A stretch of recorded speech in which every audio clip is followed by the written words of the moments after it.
when you go all in on something, I would say that does take conviction. Now, your conviction might be how many chairs are you sitting on right now? One. Are you all in on the chair? The point really is you put on one pair of glasses. You've got one pair of AirPods right now. You're looking at me through one screen. You're using one microphone. That's a one microphone. Like, you trust it? Is that conviction? Seems kind of scary. Why don't you diversify? Why don't you use 10 microphones? The point really is things in your life. Do you drive in 10 cars at the same time or one car at one time? Do you drive down one street? Aren't you afraid that you're driving down one street? Do you take a different way? You know? So my point really is, if you're you get on one airplane, are you convicted? You put your entire family on the one airplane, aren't you afraid? There is asset. Well, Bitcoin's the best crypto asset. Okay. What's the second best? There is no second best. There's no second best crypto asset. There's a crypto asset. It's called Bitcoin, right? Right? There's no second best, okay? But take all your money, buy Bitcoin. Then take all your time, figure out how to borrow more money to buy more Bitcoin. Then take all your time and figure out what you can sell to buy Bitcoin. And if you absolutely love the thing that you don't want to sell it, go mortgage your house and buy Bitcoin with it. And if you've got a business that you love because your family works for the business that's in your family for 37 years and you can't bear to sell it, mortgage it, finance it, and convert the proceeds into the hardest money on earth.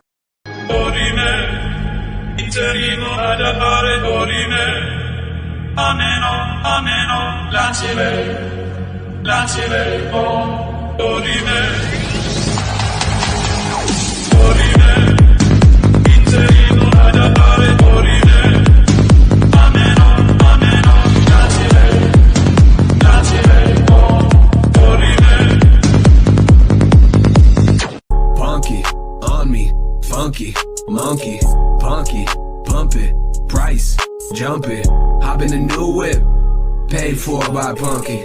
I'm just too lit. Somebody say something. A monkey that look like a frog, price look just like a dog's, full of some chads and gods. Fudders is mad I bought. Word to your mothers, this monkey is doing a lot. Take out a hammer, I'm whacking a fudder, just cleaning the face. Jumping on Twitter, take over the space. Punky is pumping, increasing the pace. A monkey that look like a frog, paid for my flight to Prague. Touchdown, Punky Lamborghini rental in the garage. She's at my Punky, we had a menage. No, she not Nikki, cause I'm too picky. That's why my portfolio as long as a blog. All about Punky and why that shit rocks. Punky take over the block, watch. Punky, on me, funky, monkey, punky, pump it, price, jump it, hop in a new whip, paid for by Punky. I'm just too lit. Somebody say something. Punky, on me, funky, monkey, punky, pump. Council has discussed crypto regulations and legislations at length, and we have come to the conclusion that instead of regulating, we are going to ape a fat bag each into laptop and pump it to over $1,300,000,000,000,000,000,000,000 market cap. Let's fucking go, crackheads. Just shut up and let me enjoy this pain. Welcome to the pain zone. It's where we live. When I'm hurt, I love it. I love that feeling because it's real. You need to love pain. Be the guy who embraces the ugly, the miserable. Be the guy who embraces hard work, the grind. Don't be afraid of being hurt. Don't be afraid of sacrificing some blood. Everything else, happiness could be fake, crying could be fake, but pain? Shit. That's real. However, mentally, physically, love it. You need to love it. If not, stay where you are. Broski, the market is so red, I thought my MacBook was bleeding. This is the end, cuz. Yesterday I was a millionaire, today I'm a slumdog. This is not a dip, this is a black hole. Imbeciles, they have no idea. This is not a black hole, this is the beginning of a big bang. Why is Broski not panicking with us? Yeah, why is he so unfazed? Have you checked your wallet, cuz? The crypto is down 85%. Allow him, Broski, he's still in denial. Is it down by 85%? Or is it 85% off? Oh shit. No, gang, not the hustler mindset. Not the hustler mindset. Bro said it's not a crash, it's a discount. Circumstances, but you can change your mentality. Remember, brothers, The market sends his toughest battles to his most financially literate soldiers. When the Nasdaq falls, will you give up? Or remember that no amount of setbacks defeat a qualified mind? You see a dip and start to sell, but I remember that sudden emotions lack logic. Down isn't permanent. So I invest more into the S&P because I was born to struggle and persist. Nah, man, how does he do this guy knows something. Broski, was you in the board meeting with Donald Trump? So tell me, brothers, when the crops go dry, will you sell your land or sow more seeds, knowing that the harvest will always return? He's really got that hustler mindset. Bro's got that JP Morgan mentality. That's that quarter-zip discipline, cuz. Yeah, gang. Rare few individuals that make it out, cuz. This guy's one of them. Bro, gambling in 2025 is crazy. I just bet that Israel would bomb Lebanon, and now I'm up $400. Bro, just bet on Israel bombing people. Like, you literally can't lose. Like, it's free money. Don't gamble. Oh yeah, don't gamble money that you can. Man. I mean, unless it's a lock. There's no such thing as a lock. That's the thing. Unless it's a lock. If it's a lock, oh my God, it's a little different. But like most of the people who are buying assets at some point want to sell the assets at a profit. People that use fiat currency as a store of value, we call them poor. We call them poor. People that use fiat currency, we call them poor. We call them poor. We call them poor. We call them poor.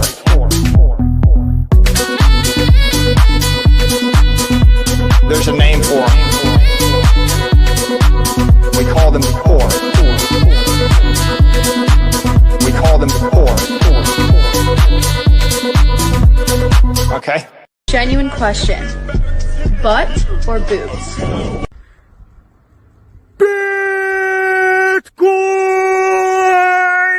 By the science guy. Bill Nye, the science guy.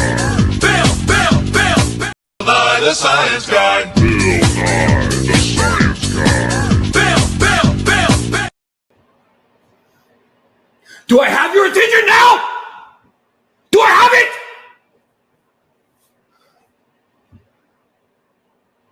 Good. I thought so.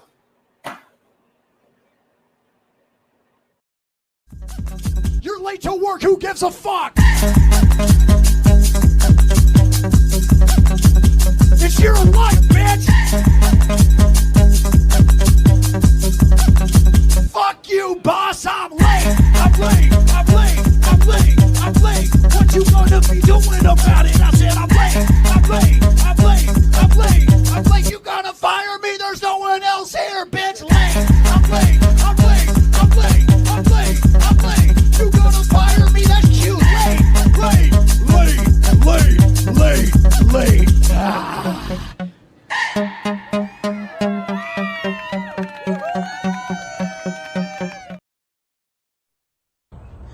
Hey boss, good morning. Good, how you doing? Listen man, I'm not going to be able to make it in today. No, I'm not calling in sick. I'm calling in rich. Yeah, you remember those Shiba Inu coins that you laughed at me for buying? Well, I bought 100 million of them. And wouldn't you know that damn thing hit a penny? And now it's worth $1 million. So yeah, I'm calling in rich. No, I'm serious. So I won't be in ever again. Hello? Hello? Motherfucker just hung up on me. Fucking hater. You buy this for $39.99, guess what, folks? You take the L away. You put a W there, baby. You're a winner, man. You're the real deal. You're picking up chicks. Let me tell you something.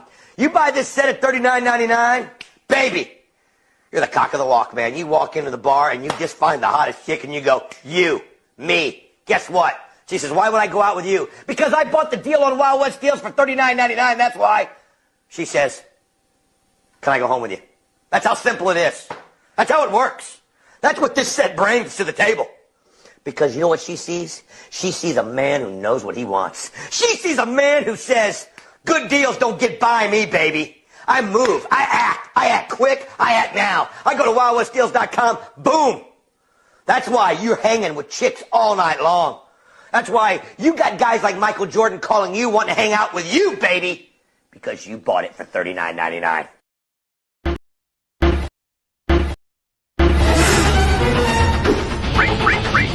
Ya están aquí.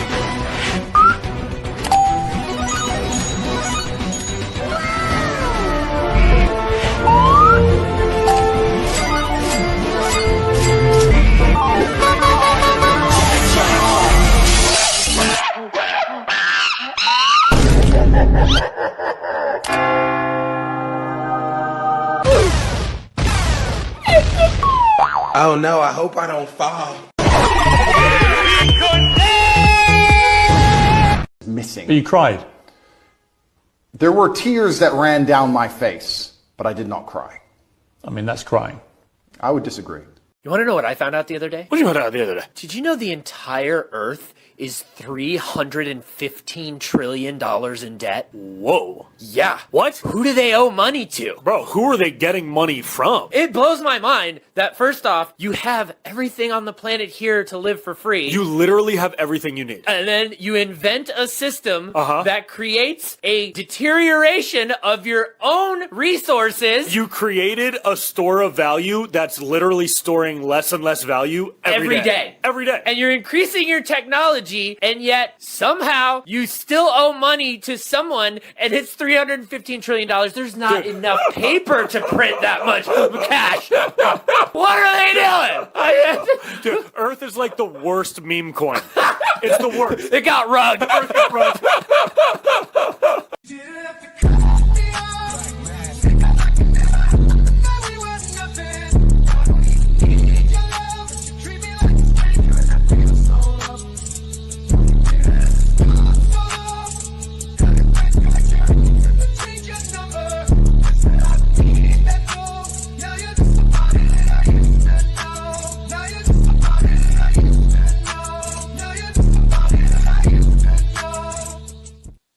All right. Good morning, good afternoon, good evening, and good night here from Las Vegas, Nevada. And I guess pretty much all over the world. We got people all over this place here on this stream for the 929th episode. We've done a few of the Cultivate Crypto show. So today we decided to get a panel group here, the best of the best in the PulseChain community, the people who are still standing, not complaining like little bitches. So we're going to talk about PulseChain, why it's going to zero today and everything. And just the future of HEX and PulseChain, what we like, what we don't like, just, you know, the brutal truth here. So I just want to get everybody to kind of introduce themselves. I guess we do have a wider audience here. We have, we are live both on the Cultivate Crypto channel, as well as I think we got the Grays streaming, we got B-Roots streaming, and maybe a few of you others have done that too. But yeah, it looks like we got overall right now about 600 people live watching us through YouTube and Twitter. So awesome to see that the PulseChain community is still strong, still kicking. And even if there's, you know, some people in the chat who are ninja watchers, you know, kind of watching the train wreck from afar, we appreciate that you all are here. So smash the like button and do that engagement on whichever platform you are watching. But let's kind of do the Brady Bunch round robin here of introductions, because I think I've had everybody here on my channel except for maybe B-Roots, KG, and Fast. I know you've been on the channel, maybe, what do you call it, through the chat and everything, so I count that. But let's go through here. Let's start with Prairie over here. We'll just kind of go like, what do you call it, like around the circle somehow. We'll figure it out. I think you're muted, brother. Yeah, you're muted. Left to right, top to bottom. Can you hear me now? And I gotta, like unmute Kyle. Just unmute. Sorry. Oh, right. Okay. On the Prairie Banana, bought the Cycle Top in 2021. Been around a few different assets. I went all in on HEX. Richard Hart. That's one of the reasons I'm here. Ended up over in PTDC, and once I got a hold of PTDC, I never let go. And I'm the author of The Gray's Currencies. We wrote a book about the Gray's Currencies. That's how important this asset, we believe this asset is for PulseChain. Thanks for having me here today. Beautiful. Beautiful. I'm trying to get the, let's see, there we go. We're just kind of working out the tech here. I don't usually do panel streams very often. So, it's all kind of everything here, but no, it's good to see everybody, excited about the Grays in the chat as well. I think, I mean, I was telling you this before the stream, and we'll probably go into this once we get into the discussion, but I do think out of everything on PulseChain, that's not the cores of PulseChain, HEX, and PulseX, basically PTGC is the best project out there. So appreciate that you guys are still working hard. Let's go over to Fast on this next one.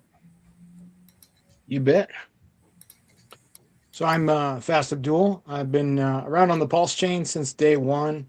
I'm the founder of multiple protocols and working on a couple more, some stable coins, some DeFi stuff. And that's kind of where I live, is DeFi on PulseChain. It can also be found on X and just about everyone's YouTube channel. Beautiful. Appreciate you, man. Let's keep working it. What's up, guys? MGC, probably the most bearish person on PulseChain right now, but it's fun. Been around since I first got into the stock market and then got into crypto back in 2019, 2020. Did well on Ethereum and then came across onto HEX and PulseChain and then kind of just had an audience from there. So it's good to be here, good to be on the show, and good to be on a great panel. Awesome, awesome. What's up, guys? This is the Great 369. I'm the founder of PTGC and UFO, both pretty large projects on PulseChain. PTGC went from roughly a 50K market cap to a 480 million market cap, I believe. UFO went. Oh, I think you just muted yourself because I heard UFO went and then you got ruined. Yeah, sorry. UFO went from roughly a 50K market cap all the way up to 100 mil market cap, both on pretty good discounts right now just due to crypto in general, but still here kicking along and excited for 2026. Beautiful. Good stuff. And got B-Roots out here.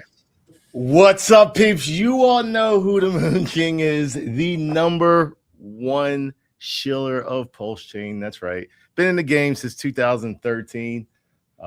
It's been a while. I can't believe it's almost, 13 years in crypto. Knew about HEX day one, knew about PulseChain day one, not in HEX day one, in PulseChain day one. Find ways to make money no matter what chain it's on, whether it's PulseChain, Sui, Solana, Ethereum. I'm the multi-chain guy, and by far the biggest caller of gains on PulseChain. So what I say, you probably should listen. Nice, nice. Love to hear it. We still buying PDI? I would not buy PDI. That's the moon, bro. $1, bro. Unbelievers, man. We go to DCC. Oh, you're muted, bro. First time in crypto, total noob. I don't know what I'm doing here. The usual, yeah. The usual. No, my name is Dollar. Yeah, so name is Dollar Cost Crypto, co-founder of the Crypto Mindset course, and day one OG of HEX, PulseChain, and everything else that's cool. Been around since 2016, and just here for the ride, man. Still supporting the chain, obviously, but been a shitcoiner since day one. Nice, beautiful. Yeah, we got about 165 live on the Cultivate Crypto channel. We're about 777 here on total, so good to see. We got KG in the house. Hello, everybody. Can you hear me? Am I muted? We got you. You're good. Yeah. All right. Hello, everybody. My name is KG. I'm the founder of the Internet Money Crypto Wallet on Android, iOS, and Chrome. We support all EVM chains native to PulseChain, have Bitcoin support, more chains along the way. We just crossed 113,000 downloads. Open source. We collect no data. And I'm also known as the #1 suspect for potentially being the real Satoshi. Nick Szabo's brother that we just didn't know about. And we got the wild, last but not least, the wild SJ. Oh, you are muted. Here, let me make sure. There we go. Awesome. Hey, what's up, everyone? I am a wild SJ, also known as the PulseChain Positivity Princess. I am bullish always. I just always am, especially because of the community. I got into HEX in May of 21, so like on the way to the top or near the top. Haven't really seen monetary gains, but I like to say that my life has 10,000x'd because of my involvement in the community and the people that I'm surrounded with and the work that I do, including nowadays working alongside the RS Griffin Foundation, getting all the tablets for the PulseChain marketing out. So that's Beautiful. where I've been and where I'm going. Yeah, we appreciate it. Are you streaming from the same undisclosed location as Richard Hart? I mean, I kind of no. It was a little dark over there. Good stuff. So yeah, glad to have everybody here and appreciate your guys' time. I know trying to get a group of 8 people in this community together is a little bit of a challenge, but we did it. We did it. So Herding cats, as Charlie said in the background. yeah, exactly. Herding cats. That's right. But yeah, let's get into it. I guess the first question, and we're gonna just kind of like have it as an open conversation here. If anybody, if we need to cut anybody off, we'll let you guys know. But for the most part, we just want to kind of get everybody's honest thoughts here on where PulseChain's at, what the future of it is, if there is a future, because I heard it's going to zero. But yeah, so with the first question here, I guess first, is it going to zero? How do you think the first bear market here will play out for PulseChain? I guess it's the second one for HEX, technically speaking, but what are your guys' thoughts in general on that? Because there's a few people, in the chats that say like, hey, it's a scam, it's all going to zero, never coming back, and all that stuff. It's yeah, right? We'll get up here. I'll start it off. It's bear markets are always brutal, right? Bear markets are always brutal. It's going to be no different for PulseChain, obviously. We need Ethereum to recover. It's just the way liquidity pools work. We need Bitcoin to recover. We need Ethereum to recover. But the good thing is that there was a 1-year delay. Originally, PulseChain was going to launch in 2022 off the old, Ethereum V1, and we waited a year and launched in 23, and we essentially got the Ethereum 2.0 upgrade. So, PulseChain does benefit from all the upgrades that Ethereum will do. It's just, do we choose to use them is the question. Right. And that kind of makes it okay, that's a use case that we have for the chain, because if you look at it on an island, right, we don't have a lot of, interconnectedness with PulseChain. It's not really a lot of cross-chain ability, which is why it's good that we have, the internet money wallet and other stuff that can kind of help people do stuff like that. But I always kind of thought if PulseChain's on its own little island here, it might struggle a little bit more. So I'm kind of at first, the very first thing that Richard Hart had kind of marketed PulseChain for is like, hey, it's a better Ethereum. And then it's like, oh, no, now it's an Ethereum testnet. And it's like, are those narratives enough to really get devs to come on the chain and really want to use it? I think that's a couple of people shaking their head. No, it looks like. No, I mean, everything that was marketed is, let's just be for real. It's trash. In my opinion, it's from the beginning. I don't think obviously we all know that the biggest airdrop in the world that didn't pan out, that actually did horrible for our chain. It actually was more harm to the chain than actually a positive to the chain. Timing horrible. Piggybacking off Ethereum horrible. Buying Ethereum at the top horrible. So there's a lot of horrible things. And when it comes to PulseChain, I personally think that PulseChain needs to have its own identity. The whole type of copying off of Ethereum did not do anything for us. You're better off buying into BNB or Solana or Sui and riding those up for gains, because all I think people care about is green candles. And because we didn't even have a bull market, you had to go elsewhere to get that bull market. So I think a lot of people believed in the Richard Hart motto for the bull market and was highly upset if you did not come to the Moon King's island of gains when it comes to finding your teddy bears, your PDIs, your PTGCs, your solid X's, your X games. Everyone that got gains are the people who went opposite of the herd. Yeah, we did have a pretty lackluster 25, and a big part of that was like Ethereum really didn't even keep up with Bitcoin, really, which was like that was very surprising even to me as well. I mean, the whole crypto industry. Yeah, I mean that was the sad part about that. Also, when you look at TA wise, is we can go back down to $1,500,000, and then we can go right back to $5,000. And then we can go back to $1,000, and we go back to $5,000, and all you're doing is just on a long term up and down. So that's why I say we need to stop piggybacking off of Ethereum, because if Ethereum is nothing in a long term, let's just say a long term trend of between $5,000 and $1,000, when is PulseChain ever going to get its bull market? So I think people's mindsets need to change away from PulseChain as much and start going towards other type of coins that can get you gains. Because the funny thing is when you get gains in those coins, other people from other chains come over to get a piece of those gains. And if PulseChain is not getting those gains, that's more money coming through the bridge, going to that coin. And what ends up happening is that's how Ethereum got big. It was people using all the other coins back in 2016 and 17, and people were speculating on all the ICOs. But what that did is that helped people come in, buy Ethereum, hold Ethereum, lock up Ethereum, and then the price of Ethereum went up because of that. So, I'm not saying that PulseChain can't do its own thing, but we need development. We need coins to go up. We can't just depend on PulseChain and HEX and Richard Hart and just be like, oh yeah, we're gonna go up. It's like, no, there's no activity going on.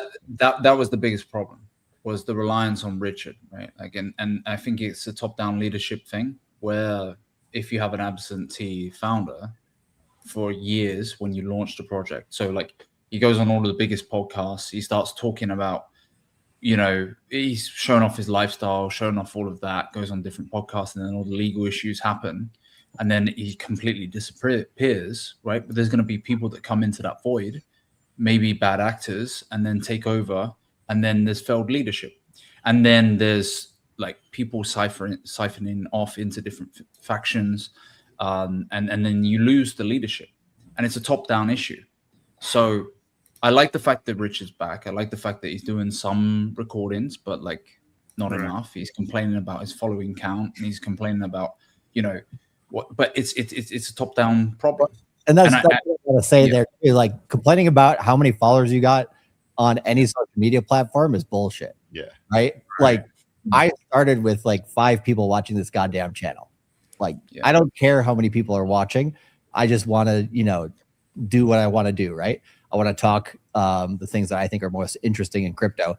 And it's like, if people watch it, great. If people don't watch it, it is what it is. Right. Like, he has to really push on social media, because he grew last cycle up to like 50,000, 60,000 subs. 50 to 300, 330. Yeah.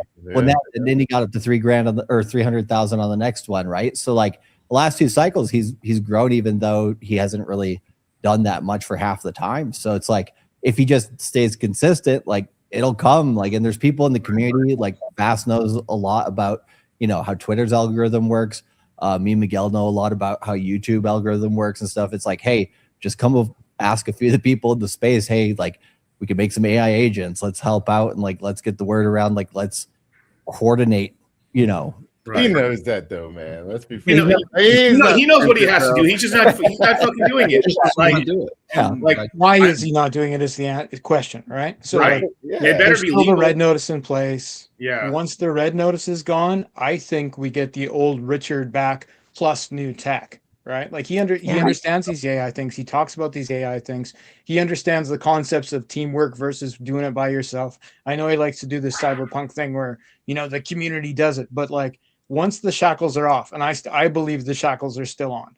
as far as him actually live streaming and doing things without extreme caution that basically hamper him quite a bit. I think everything is going to change, and we're all going to be shocked, even the true believers. Yeah, the one thing I gotta say to like the red nose, because he did get one thing taken off, I'd heard, right, of that, which was the assault charge, which was total bullshit. Oh, I think you got to admit yourself. Yeah, the of the 2 charges, the taxes one, I believe, was removed. Oh, taxes was removed? No, the taxes. No, it was the assault. The assault. It's the hitting of yeah. Yeah, I'll go with SJ on that one. Yeah, I think it's the assault, because like that was total bullshit. I think they just threw that on there, so it was probably easy to take off. The tax one might just be jurisdictional issues. I'm pretty sure he was living in Estonia or whatever, not in Finland. So I don't know why Finland's claiming tax. I want to say in my defense, I warned him about these blonde chicks. He didn't listen. All right, I did warn him in person. I told him, hey, bro, I mean, I get you like these blonde girls, but bro, these Nordic countries are fucking crazy, dude. That's all I said. Estonia's nice though. Like I've been there once. It's not a bad place. But yeah, I mean, it's just one of those things where it's like, I interviewed John McAfee about I think it was a year and a quarter before they got him, essentially. But he did a stream with us, and the only thing he required was that we had more than 10,000 subs, and then that we did it through Zoom. And he had his whole, get up. I think a lot of people thought it was crazy, but it worked for a while. Talking basically in a dark room or protected space where it didn't have ability to kind of track him and stuff. And so like I'm like, he interviewed people, or he did YouTube circuits for like a year before they finally arrested him. The only way they actually got him was what do you call it? His wife had put a social media thing out about like some wine that they bought, and then the price was in Spanish currency, and so they're like, oh, he's in Spain, and then narrowed it down from there, which is kind of crazy, right? So I mean, it was the wife that got him. The government shit is real. You got to be super careful about that. So I get it, but at the same time, like, I don't know if it's like he's been gone this long. I'm not sure if we can really like be like, okay, he's gonna come back as soon as all the red tape is taken off. I'm like, hope so. So my only thing is with that is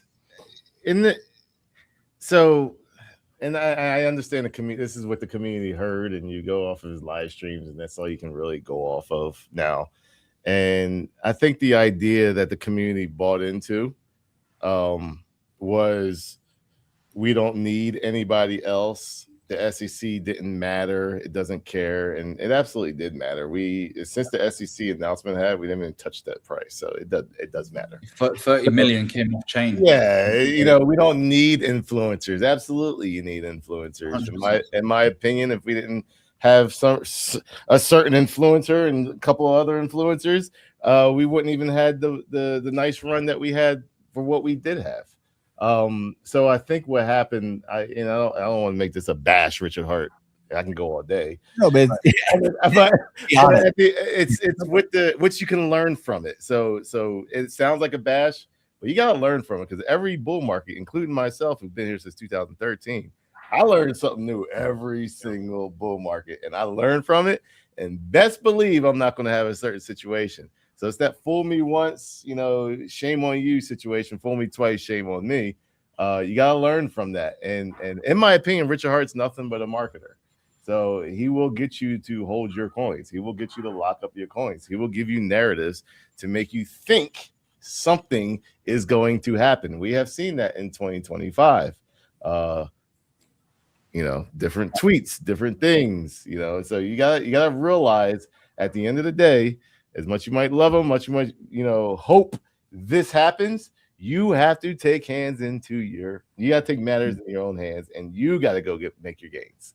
Do not depend on Richard Hart for HEX. Do not depend on Richard Hart for PulseChain. Do not depend on Richard Hart for PulseX.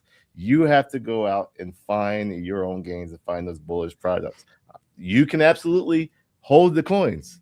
I'm not saying dump the coins. I am saying dump the coins, but you don't have to hold them. But just realize that there are bigger and better things out there since Richard Hart launched HEX. Like, these are facts. You can look at the gains. There are bigger gains. There are coins that did way more than a 10,000x. 10,000x isn't even that great in crypto. when you look at all the coins that did way bigger than that.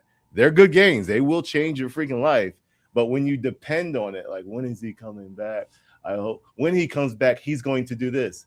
Absolutely not. You can't think that way, because the SEC wasn't supposed to matter.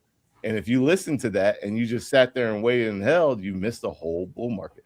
You missed the whole AI narrative. You missed base. You missed Solana go from $7 to back to $300. You missed all that. You missed Pump.Fun.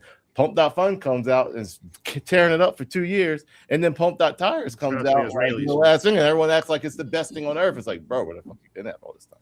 So you either have to learn and dig down on bear market times like this, and learn the game. It's time to learn the game. If you haven't figured it out, if you've been here since 2021 and you haven't had a single 50x in your portfolio, you do not know what you're doing here in crypto. It's that simple. You have no idea how to play the game. You don't know. You're going to get wrecked, and you're probably going to get wrecked in 2026, 2027, 2028. Because even when you first get your first 50x, I bet you won't even take any profit, because you don't know how it feels to take profit. So you don't even know what to do when you get your first 50x. What's profit? Or you might even sell your whole 50x, and then it goes and do it to 10,000x, and you look at yourself looking like an idiot. So this is the time to learn the game, whether it's subscribing to me on Twitter, whether it's just subscribing to DCC and Cultivate Crypto. Find a way to learn the game, because if you haven't received your first 50x yet, you're doing it all wrong. And that kind of goes into, I know there's like all sorts of thoughts on all this stuff, but it does kind of lead into one of the things that I was thinking about prior to this stream, which was, so at the beginning of the last cycle, the back of my mind was thinking, okay, well, what can Wall Street do to basically fuck over crypto the most if they're coming into this market hard this cycle, right? My thing that I came up with at that point was just, maybe they can just buy as much Bitcoin as they can, suppress Ethereum somehow. And if they don't make sure Ethereum doesn't pump that much, then everybody in crypto won't make that much money. The Bitcoin maxis will, they'll take the money from the maxis, and then they'll have basically the reins of this market, which is what they've done. Liquidity is mostly in Wall Street right now. We don't really have Main Street or your average everyday Joe with as much savings. Their earnings are not getting, their salaries are not increasing past inflation. Basically, inflation's eating into all that. So retail is really not here. And if you look at HEX, PulseChain, and what they have been in the past, when they've done well, they've mainly been a retail-based chain, which is similar to the GameFi sector, financial gaming, right, in crypto. And that sector died massively this cycle too, because why? Did a little bit of cross-chain stuff, but it mostly, since it was catering to retail, not Wall Street, it didn't have much inflows of money either. Also, Ethereum not going to new all-time highs didn't help. So each cycle, like you're saying, you're learning what did you do last cycle that you did wrong, and what did you do well. But then in the next cycle, how are we going to change? Because we have AI that's not going away. Some people might think of it like an NFT craze, but I don't think it is. I think it's not going away. You have cross-chain. The more cross-chain you are, the better, basically, nowadays. And so it's like, okay, is even PulseChain going to be able to evolve with that? And that's kind of the question, because there's no way Wall Street's money is coming to this chain. You kind of need all retail organic development here, which is kind of the old school crypto way. Yeah, like 90% of Wall Street money is going into like Ethereum stable coins, just buying raw Bitcoin, Ethereum, and then you have probably like 10% left over going into their ETF assets. From there, like venture capital will really only go into like Y Combinator / like PayPal Mafia coins, effectively, for the most part. So it's like there's no Wall Street money going to any like raw DeFi chains. It's just not happening.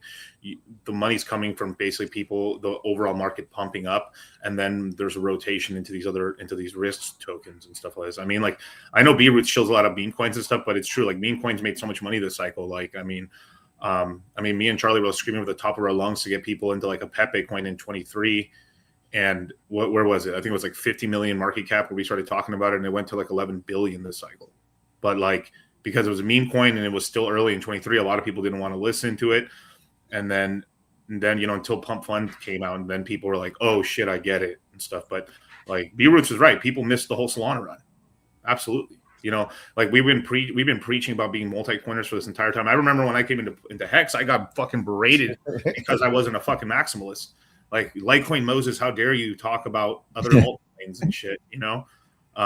You know, I got a lot of shit. I got a lot of shit for that. But, you know, I had Bitcoin and I had Ethereum, and in 21 we had a much more viral cycle. But, you know, one thing that me and Charlie pivoted our guys in, we made sure they were at least 50%, 40% Bitcoin, Ethereum, and then we could shoot for the stars. Because like if half your fucking money is in Bitcoin and Ethereum during buying right now, and as it goes lower, then that side of the portfolio can save your ass on the retarded choices you make for the rest of your portfolio. But you can take shots because you got that insurance, but most people don't take that shot. And if you want to be all altcoins and meme coins, then you gotta be man enough to take all the fucking losses of you playing it wrong. And most people are not man or woman enough to take those losses because I don't know, they believe like influencer promises or founder promises, but like you have to protect yourself. So like I would get that insurance. I mean, at some point, you know, like don't buy Bitcoin, don't buy Ethereum because it's like retardedly high, right? But if Ethereum goes to $1,000 and Bitcoin goes to like what 48,000 or 30,000 or whatever, you're retarded not to buy it because it's like picking up free money at that point. And then from there, you can then move all your DCAs to other coins, and let's start playing the game. Because like the altcoin game starts up as soon as Bitcoin and Ethereum bottom out. That's where you can make a ton of money on Solana. Base is going to launch a token at some point, and then you can move your money onto PulseChain if that's what you really want to do, and other things like that. Because the whole market, there's so much money sloshing around, and you know Wall Street's almost done putting all the infrastructure in place for them to put the big money in, because they're buying their bags right now. Mm-hmm. So on PulseChain, are meme coins the best thing to build out to get people to come onto this chain? Like, what is the way? Because like, if you look at Cardano, for example, right?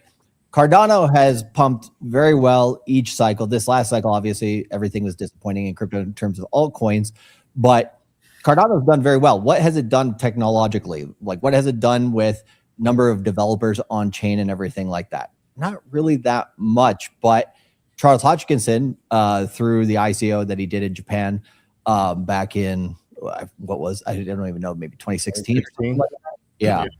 Yeah. He has a group of whales, I mean, in Japan, who have, you know, a lot of coins, right? And they buy, sell, they hold floors. I mean, I'm not going to call it necessarily insider trading, but they do, you know, coordinate somewhat, right? There's some lady in Japan that's apparently like the #1 trader in Cardano, and it's like, yeah, I wonder why, right? Been there since the ICO, but you don't really, you know, I think when it comes to whales and PulseChain, you have more dumpers than anything, and people exit liquidating the chain, right? You don't really have a big group of people who are just like, okay, we're dedicated to the chain and we're working together. You had this kind of like king of the hill bullshit that happened this cycle with every influencer and every I'd say everybody in this group's a good team player, but like outside of this, there's a lot of people who are just like nipping at each other's ankles, trying to get gains any way they could.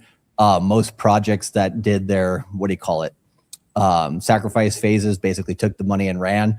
You know, they could have put more liquidity towards their coins, but they basically 95% of them. Yeah. Yeah. They put out some bullshit. Right. So it's like, okay, it's a chain of Jeets, chain of rugs, like, goddamn, like, you know, that has to change. Absolutely. And, you know, that's only going to change through development, but then also like money changing hands. And I mean, that tends to be how a bear market works, right? It flushes out everybody who's not going to participate in the future. But then there's going to be some predatory people who are like, hey, I've been a whale in this area and I can fleece some stupid normies. So I'll just wait for them to pump the token halfway. And then they're going to think it's going to go on a 10x. I'll take profits on a 2x. And it's like, that's not going to help, you know, long-term either. Right. Well, you got to get people to hold at the end of the day. And I think what Richard did well the first time was HEX. And crypto's all about narratives at the end of the day. And you have to have a narrative that is different and something you haven't seen at all in crypto. So the reason why HEX did so well is because it was kind of the first, you know, it was the first, you know, that brought Uniswap and made that popular. And it was the first amongst DeFi summer. But it came out before DeFi summer. Yeah. So he was very fresh to the genre. and it did very well because it was one of the first. So then you come up with PulseChain, and then you say, well, okay, you're just copying. There's no demand. What's the demand? Why should I buy PulseChain versus Ethereum? Like, why? Give me a reason. And, the market did not believe in it because it was just a copy of PulseChain. So when you say, does meme coins need to be, we need more meme coins on PulseChain? Sure, absolutely. But what I see within PulseChain, Pepe coin comes on Solana. Oh, we're Pepe coin on PulseChain.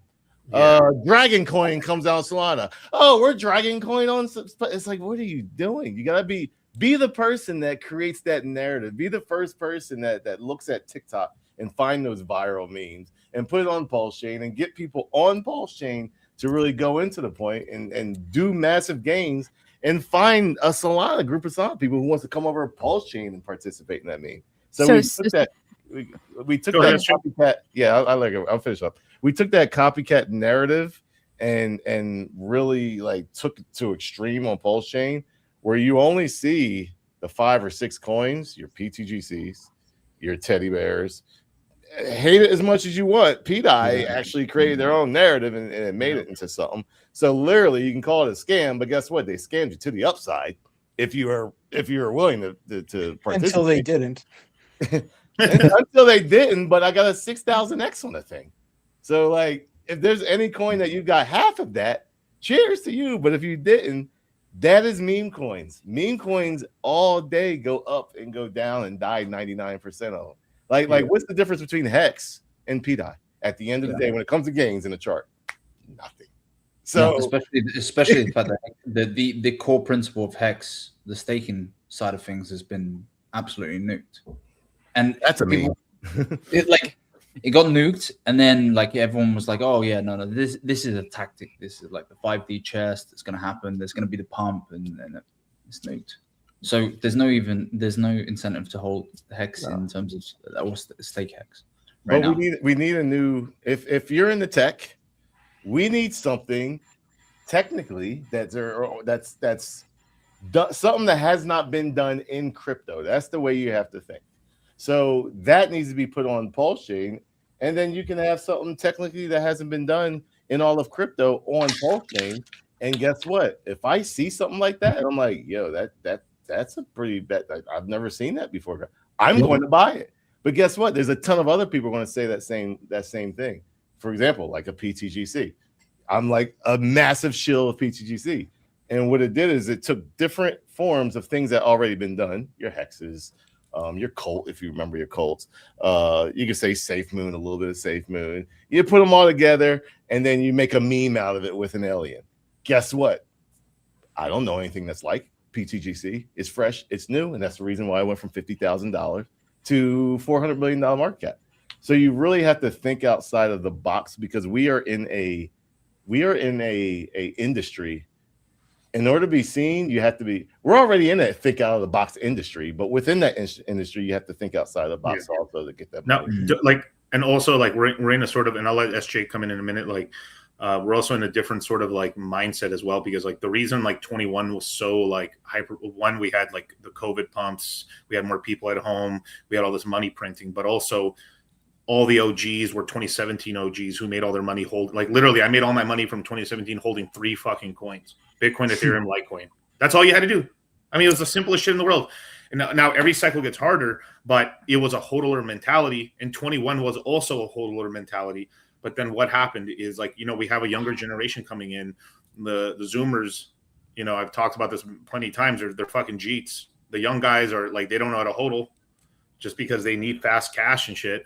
And that's kind of the game. So the next cycle is going to be that, with maybe a little more hodling here and there, but it's going to be, Jeet season. But I think it's going to be worse, man. To that point, Miguel, I gotta push back on that, because sure, in the PulseChain ecosystem, all of the guys that made their money, excuse my language, just fucked off, right? And they just disappeared. Yep. So whether that's lawsuits or whatever, right? So whether there's that education, they dipped. So who came in? The younger generation came Yes. in. They came in on the meme coins, and actually quite a few meme coins on PulseChain did extremely well. And so yes, they're cheating more, and yes, because they're not going to put up with the bullshit. They're not going to put up with like, oh, I'm going to hold this until I round trip the whole thing. No, they're going to get in and get out. I'm gonna have to go back on that. Overall crypto, not just PulseChain. I'm talking overall crypto. Oh yeah, like Solana for sure, but I think PulseChain, if you look at the young generation who have actually taken over the chain because all of the OGs decided to dip and disappear, and then now, they're still around. They're still on spaces. They're still producing stuff. They're still trying to put the work in, still trying to promote it.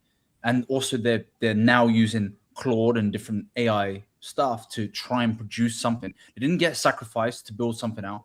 They did it themselves, no coders, all of that kind of stuff. And so like the guys that made their money from Hex like dipped. And so what does that make you think? You think that you are exit liquidity for the OGs. When you hear like guys like guys who raised money, right? Built a project out, gave it a few months, dipped, right? What are you going to do? You're going to go into the meme coins. You're going to go into the quick pump and dumps, and you're going to jump in and then probably cheat when you make some money. And fair play to them. They made them. But there's a difference between like the guy, like what I'm trying to say. I'm not because what I'm trying to say is like the guys that were in Hex back in the day just held for a long time and then took profits versus like what I'm saying is like there's kind of like too many, like it's kind of this whole analysis paralysis where yes, you have to like, especially, I mean, obviously meme coins are a great way to make money fast and stuff, but you're kind of in and out. Like we need to go back to like getting into some good projects. And I'm saying there's good projects in PulseChain, but what I'm just saying is the overall, this has been the narrative that's been pushed out in crypto because of like Pump.Fund and then Pump.Tires and everybody else who's doing it, is that's the strategy. But like it's taught this current generation to be much more just fast cashing out, basically, is what I'm saying. Sure. Because they're not really holding much coins. I mean, like they're not really. So that's holding a perfect transition for what I'm trying to say. Yes, because look, like I know I'm the minority here. I got in because I believed in censorship resistance. The narrative of Hex being something that I could put my funds in and hold for 15 years. That's what I wanted. That's what I was looking for. I love the cypherpunk, just like the whole, everything behind it, all the ideals, everything that has to do with getting our money away from centralized places, away from the banks. Hearing all of those things when I got into Hex and PulseChain, that is 110% the reason why I got in and the reason why I'm still here. Not chasing pumps, not mad gains, not fast cash turnovers. And I strongly believe that there are more people like me out there that just have not heard of these products, that don't know yet, that will hear about them and get excited and get in. Because at the end of the day, like it's more secure to me than anything else that I could have put my money in at the time. And I'd rather hold my money in Hex than a 401k or a high yield savings account. It makes way more sense to me still to this day. So SJ, can I be a very devil's advocate to that speaking point? I agree with the people that had that thought process pre the OA doing what they did. I personally would rather have my money in JP Morgan because I know that in 10 years, I'm going to get 3-5% or whatever I sign up for on my money. So like that's guaranteed. And I don't think that would ever change. Whereas Hex, it has been labeled that all the haters that hated on Hex were 100% correct in everything that they said, because he was able to change everything that he said wouldn't happen. And it did happen. So when I try to make a 10-year investment with my money for my kids, when I like, for example, what if I staked out for my kids $20,000 because I think that in 20 years, $20,000 is not even going to get them a semester. And I think if Hex even just stays at the price as it is, I will be able to make yield for the next 15 years and be able to keep gathering that and take that money out and be able to put my kids in college. That all changed last year. So when I say that cypherpunk movement was a good narrative, I don't think Hex is the one, because it can be changed. I can't make any long-term goals based on that. Now, if he didn't do the staking, I would be with you 100%. I believed in that narrative. I was 100% all for it. But I mean, he's changed the game. So what makes it? What makes it? Why did he change? I mean, the like, game? why would I He changed the stake? game Like, it's like, what's the point anymore? Right. Those are levers that the OA could pull, right? So like it pulled the levers for reducing the inflation on HEX to reduce the sell pressure, right? The OA pulled other levers to reduce the ink inflation, to reduce liquidity, like very intentionally. Like anybody who says like, oh, he's just selling, he's trying to get out. Well, then he wouldn't have reduced the ink inflation because that reduced the liquidity. It was very much on purpose. He's created this ultra low liquidity situation. Where like the amount of money to pump, not just the meme coins on PulseChain, not just the core tokens, everything on PulseChain is extremely low in crypto terms. So like we could have like if it makes lower lows, it's a red flag. You know, like this idea that low liquidity is like really beneficial for the chain. Then why did he do it on purpose? Is the question. The idea that people thought was he went low liquidity because he was going to, like there was going to be some injection and it was going to pump. And this has been the idea. Like I remember when HEX back in 22, like went into a low liquidity state, and people were like, yeah, this is really bullish for the chain. And it's like, really? Are you sure about that? You know, like looking back, you're like, oh, actually, the price went lower and lower and lower and lower. You know, and really, so I don't know if that's the benefit. Like we can only go forward. We keep talking about all the stuff that happened before, but like, the SEC tried to sue Richard Hart. All these things happen. Like, yes, you could have made more gains on Solana, but like at this point with these prices, I think we're looking at very close to all-time lows on all core tokens. And I still know this guy that I think has 160, 1,000 ETH, maybe more, and a bunch of cash on hand that could send this stuff to the moon. I'm not saying we should count on that. I think we should keep building, keep shilling, new projects, more new core tokens, new meme coins, whatever you want. But like, I'm far from giving up on PulseChain. I think this may be the day that people look back on to say, oh shit, I missed that 10,000x. And we know that Richard calculates the X's from the bottom, not from the launch price, right? Not from the price last month. It'll be whatever the bottom is. So that's the reason the bottom's why in right now. That's what he's calculating those X's for. Wrecked though, because they put their money in crypto when they can, and then when they get wrecked, they have no more money and they leave. That's not the best way to grow. So when you count it from the bottom, it's actually a flaw that he does that. Because what about all those people that sacrifice billions of dollars? Their $10,000 is worth what, $800 right now? Some people took out mortgages. Some people committed suicide. Some people there's all kinds of things. So like people are responsible for their own financial choices, right? If you don't that's take not that all on Richard. Yeah, but it's funny that it goes back to the responsibility of the individual at that point when there is expectation. Right. And I'm Richard's fault, by the way, that stuff happened. So and also, like again, to me, it comes back to top-down leadership because you control the narrative as the founder, right? So if you are dipping, right, you launch the project, you have a massive big marketing campaign, and I don't genuinely, I don't care if it's a legal issue because there are people outside of the ecosystem that have had legal issues. Some guys have even been in prison for 4 months, and yet they still do more. And they still present themselves and they still get out there more. And like we get like a pre-record once a year. I'm not trying to hate on it, but I'm like, man, like you talk about you become the reply guy now at the end of the bull market, become the reply guy and talk about different subjects. People will invest their money and hold their money into an asset if you are present. If you abandon the community, you suddenly get bad actors that then take up that role. And then you wonder why people are extracting from this particular ecosystem. Yeah, what do you expect? There are bad actors, but like we know that Richard has a red notice. Like none of us here have a red notice. It's a big deal, right? And like Money Gang, you know that better than anybody. Does it matter? Then get out of those. Then get out of those areas, bro. Like I mean, like Perhaps it's part of his strategy. What's Yo, Cultivate. I got a question for you. Can you bring up a question that Charles Fuchs said 247. B-Roots is an idiot. 99% of all chains are wrecked. So let me. This is the problem. Like you listen too much of. That's the mindset of a brokey, in my opinion.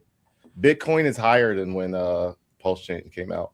Ethereum's higher from when PulseChain came out. BNB's higher than PulseChain came out. XRP's higher than PulseChain came out. Solana's higher than PulseChain came out. Dogecoin is high. Dogecoin might not be. Cardano might not be. Monero is higher than PulseChain came out. Canton's higher and came out after PulseChain. Stellar is higher than when PulseChain came out. I can go all day. You think that 99% of coins are wrecked? They're not. If you got in those coins when PulseChain came out, your actual portfolio would be up. If you got in the PTGC when PulseChain came out, when it came out, your portfolio is up. Even if PDI, if you bought it when I called it and got out at like half the price of the top, your portfolio is up. Teddy Bear, your portfolio is up. So that mindset of I'm wrecked because 99% of the crypto space is wrecked, that's what I'm talking about. Your mindset needs to change. That mindset needs to change because it's wrong. And B-Roots is complete and utter bullshit because a lot of those coins ended up doing a new all-time high. Maybe it wasn't a 2x from what it did in 2021, but it actually, like Ethereum had terrible price performance, but it still did $4,900 when the previous all-time high was like 448. You know, XRP why? did all. Huh? Well, I was gonna say, like, kind of the question is why is that, right? And that's because those coins that had success had whales that stuck with the project, basically got at least some narratives going in the bull market enough to get back to previous all-time highs and stuff like that. I mean, if you look at how Eric Trump played the bottom there, going into the post-election for Ethereum. I mean, Ethereum went from 1,500 back to 5,000. A bad run, right? If you caught the bottom. But like, yeah, I think like the kind of what you were pointing to for some of the problems before is like you got too much extraction and not enough people who are, supposedly leaders in this community, right? They're rugging their own community. They're basically, what do you call it? A wolf in sheep's clothing and just saying, hey, I want to fuck over the community. They're not actually trying to, Charlie, we need to make a distinction between whales in the community and their ex-wives. But even with them though, man, a lot of people snatch it on PulseChain. I measured it out with Ian, and actually PulseChain had the third biggest L1 bull market in all of crypto. We counted it out and tried to find a coin that did a 6,000x, which PDI did, and there wasn't many of them. So PulseChain had a coin that was in the top of all of crypto. PTGC is one of the top in all of crypto. And I'm talking about with like liquidity. I'm not talking about, we started at $1,000 and we cashed out 10 million market cap and, barely no one could cash out. Like these were like multi-$100 million market caps. Some of them almost went to $1 billion. And when you count up all the projects that actually did gains, forget your illiquid loans, forget your no power city, forget your rectum, throw that all on the side instead of complaining about those people, which I complained, but at the same time, I did something about it by going elsewhere and finding gains on PulseChain. Believe it or not, PulseChain is the number 3 L1 when it comes to PRC20s or the coins under them that actually did a lot of gains. There's not a lot of coins. There's one coin on Sui. Sui, the most marketed coin ever. There's one coin on Sui that absolutely smashed it in the likes of PDI, PTGC. We've got multiples. It was probably Lofi. It was probably Lofi. Yeah, Lofi. It's like they're a big one. That's it. Maybe Walrus. I think Walrus did well. I think Walrus did okay. Yeah. B-Roots. I think I could add to this part real quick. These sub coins did very, very well. Like the sub coins on PulseChain, if you'd change your stance and change your mindset from being like core coins only, you would have done well. Right, there's so many different things. Even when Richard released Pump Tires way too late, right? Really with the kind of meme coin run and Launchpad narrative had already done its thing. But yeah, still, Most and Pump and lots of different stuff actually did all right, and there was opportunities there. But yeah. How many people missed those gains? You ready for this? This is the funniest part. We all know who launched them. How many of you missed those gains because you said, that ain't written on it? No, there's no way that's Richard Hart. And you saw it go to 10 mil. Oh no, I'm good. I'm not. I don't do meme coins. 20 mil market cap, 50 mil market cap, no, 100 mil. Okay, it might be Richard Hart. Too late. And then you bought the top. Too late. And now you're like saying, "Wow, it's like horrible." That is crypto. The mindset needs to change. It's that simple. I think Hayden wanted to say something there. Yeah, go ahead, Pete. Go ahead.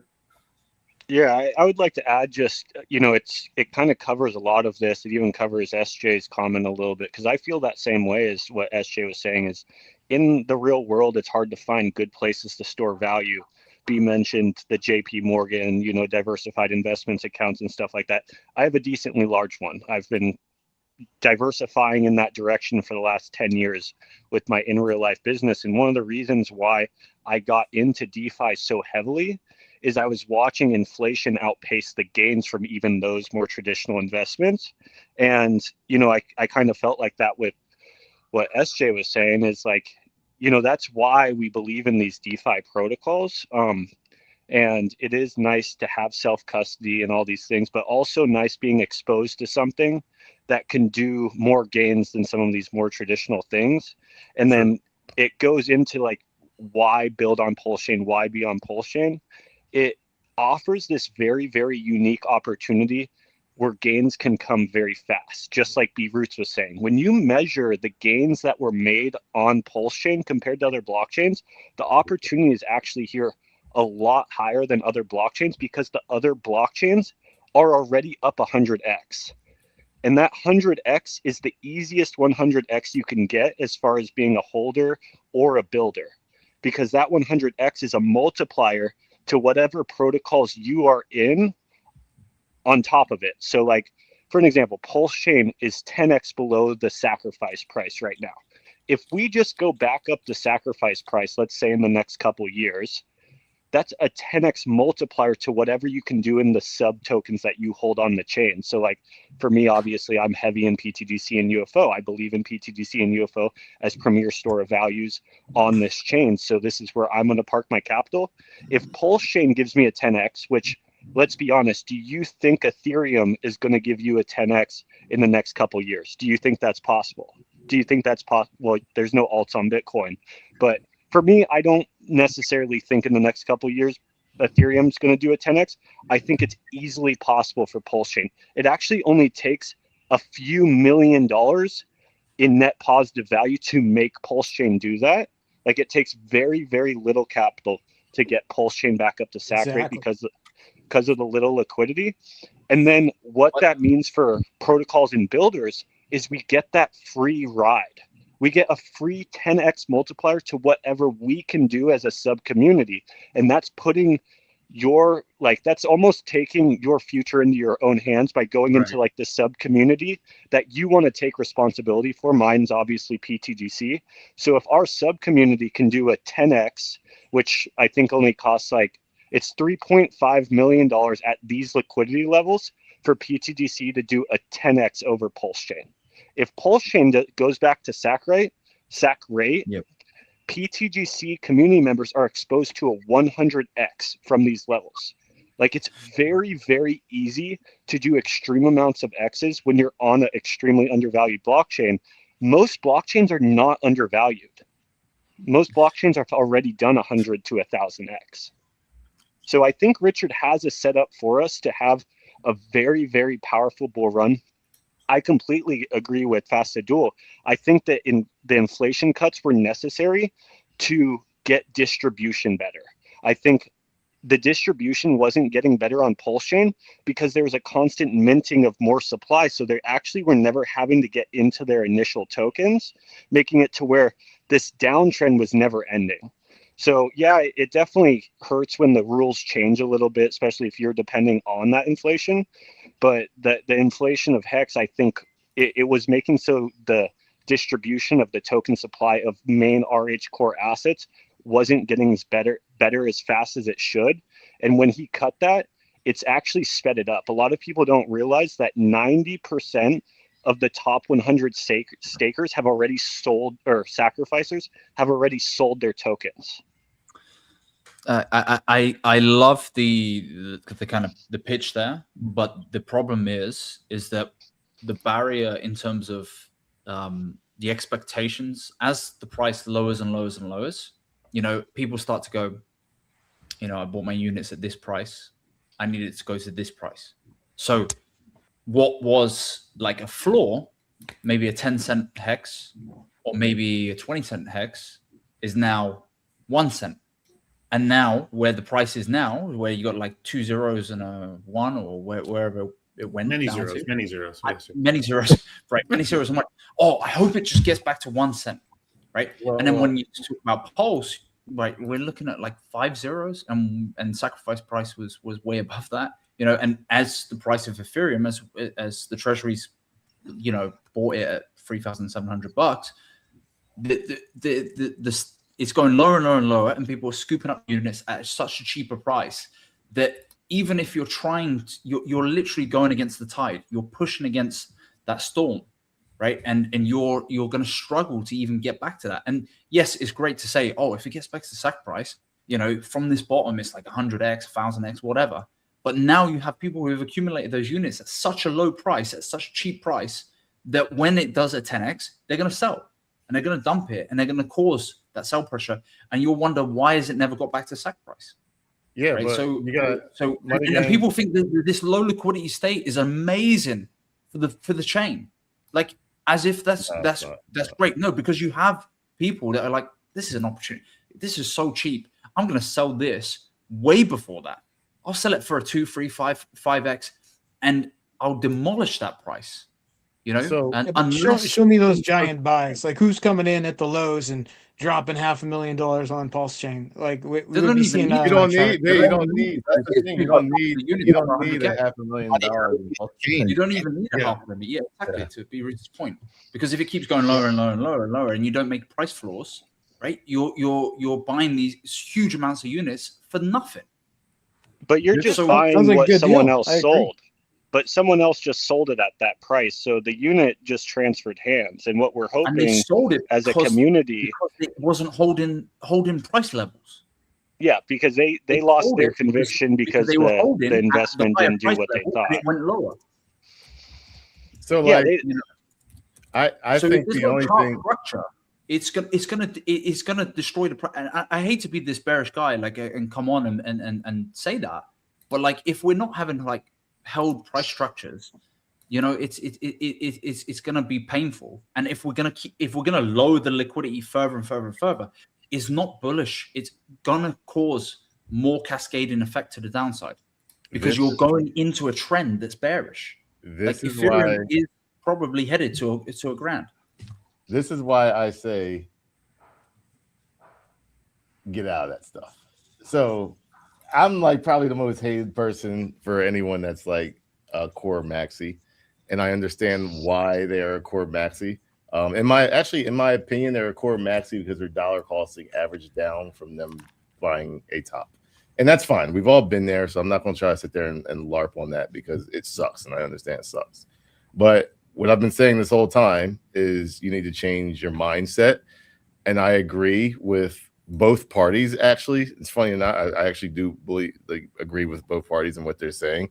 I more stand on the side of Money Gang and what you think about it's just going to keep going down and people are going to keep selling, because I do think it's extremely top heavy for the reasons we don't need to go deep down and why, but it can keep going down easily.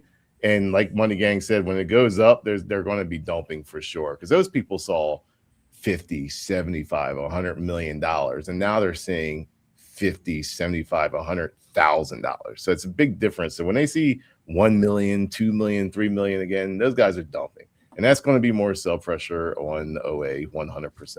And this is why I preach without a doubt, you must change your mindset and go elsewhere. I'm not saying dump your coin, but if you're going to DCA, you DCA into strength, not into weakness. Maybe those coins will come back one day. I'm one of them. I bought Bitcoin at a high in 2013. Freaking started going down. I was like, I lost my money, forgot about it. Come 2016, 17, I open up my computer. Oh shit, this is how much it's worth now. Let me start streaming, blah, blah, blah, and absolutely smash it. I didn't just stick with Bitcoin. I went to XRP next under a penny. It started like freaking absolutely snapped. How could you? How could you? How could, no. This is. I was a B-Roots fan until that point. All right, never mind. Never mind. But what I'm saying is, if you believe in HEX, why the fuck don't you believe in PTGC? Well, you said to DCA into string. It is a greater HEX. Why aren't you into PTGC? Why aren't you shilling PTGC and HEX? And like, I love these two tokens because they both give me the same feeling because they should. But the only reason they're not doing that is because the price is going down. They're trying to make their bag better as it goes up and do it. And they're just focused on that. And I'm just like, dude, Richard Hart has HEX. When the time comes, he will shill it through the freaking his voice can't speak anymore.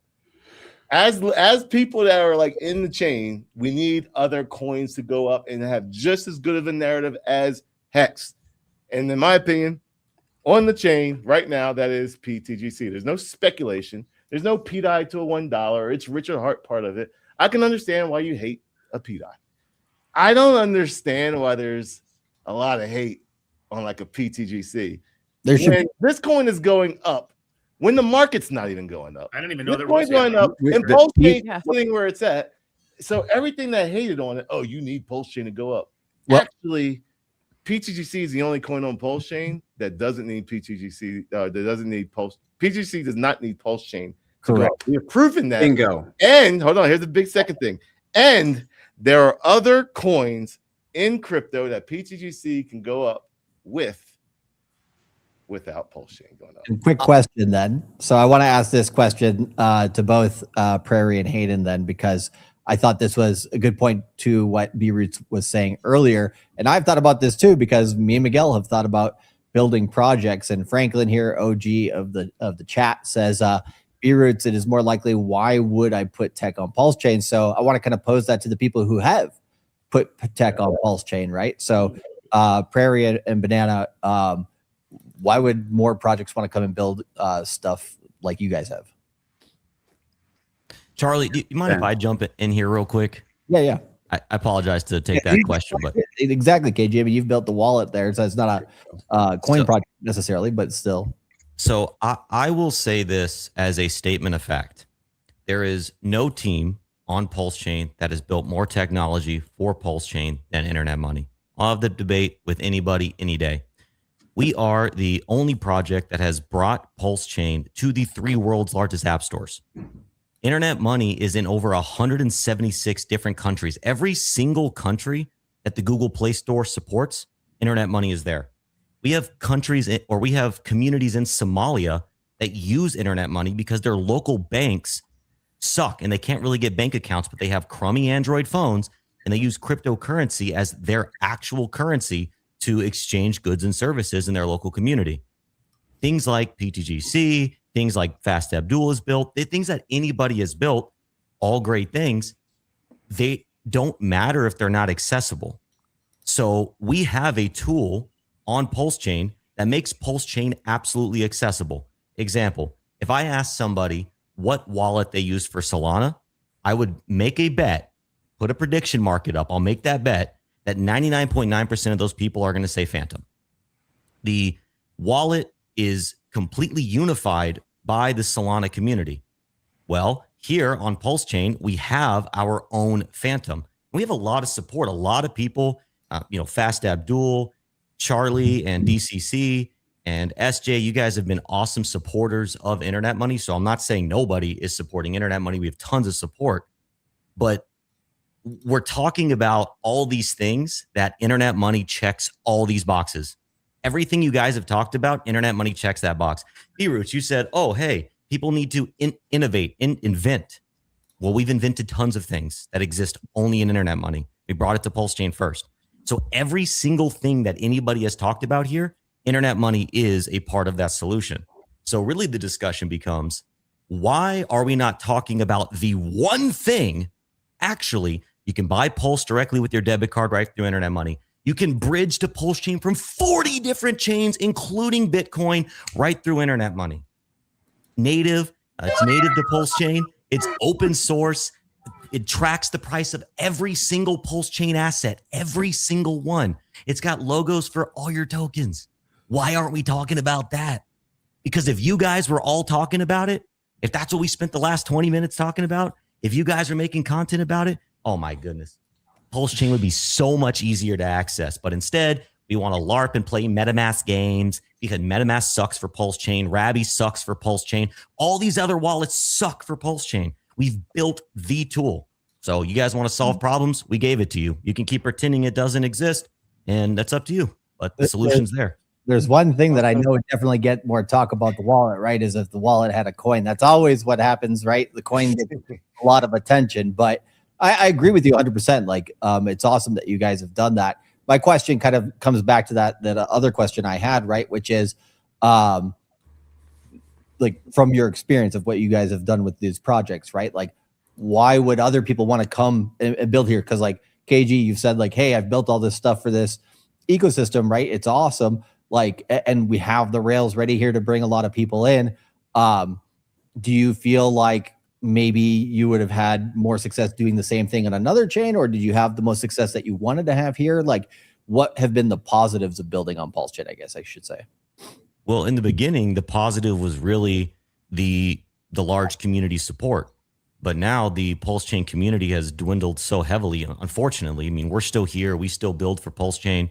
But if you were a builder on PulseChain right now, it would be very hard to invest your money to build a product, because the truth of the matter is, in a successful ecosystem, you need the builders and you need the influencers. And the influencers on PulseChain don't do a good job of actually bringing awareness to the awesome things we have here. Crypto Coffee, I think he's an exemption to that rule. He does an awesome job. You know, if we classify him as just an influencer, not a builder. But other than that, influencers aren't doing their part. So it's unfortunate that if you come here and build, you're almost certainly going to build in a silo. You're going to get little to no attention, and you're going to get little to no users because people will not really talk about you. Right. And now we've been able to overcome that because we're multi-chain. We've got a big community on Ethereum and Base. And so now we're no longer reliant on just the PulseChain support. Did I just hear diversification? Beautiful. I love it. I am a crypto guy. I love PulseChain. PulseChain's my home base, but I love crypto. You're going to have a big next cycle. Is just don't disappear. Same thing I would say with PGTC. I mean, the thing is like when we were talking about investing in the top altcoins in the ecosystem when they're down a lot, which I totally agree with that, right? It's just like, but then what would happen if the guy who's running PGTC just fucks off? Yeah. Then the coin would go to shit. Sure, it has the mechanics that could run in the background. It could run for a long time, lad. But eventually, you know, if you don't have you need this is one thing that I disagreed with, like Richard and a lot of other guys, was like there's this huge discount on influencers. You need to advertise. You need a market. There's the squeaky wheel gets all the grease. I'd love to jump in on this. Yeah, go ahead, please. Go ahead. Okay, I've been waiting to say this. The Grays, PTDC and UFO, the community has decided we're not waiting for PulseChain.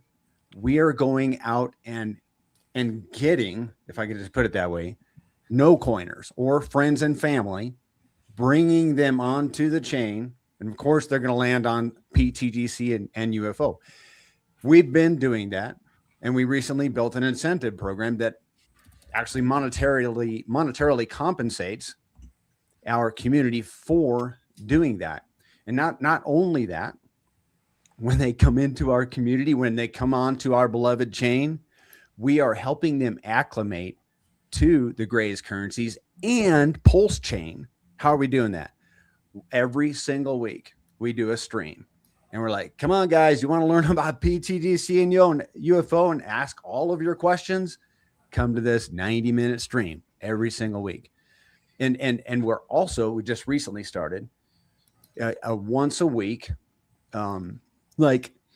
it's a stream that equips our community to how to go out and get those no coiners or those friends and family, how to behave on Twitter and YouTube, how to make your referral link, how to shill it, how to, all the steps for marketing PTDC and PulseChain to, in particularly, no coiners. Why are we after no coiners?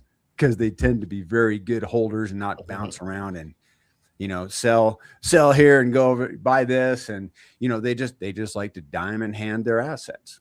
That's what the Grays have been up to recently. I like that.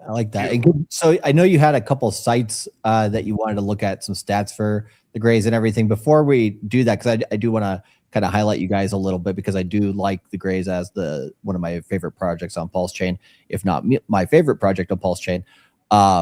And I appreciate the shills from everybody on the panel. I'll ask SJ to shill a little bit about some of the stats with what's going on with the tablets as well here. But can you share my screen, Kyle?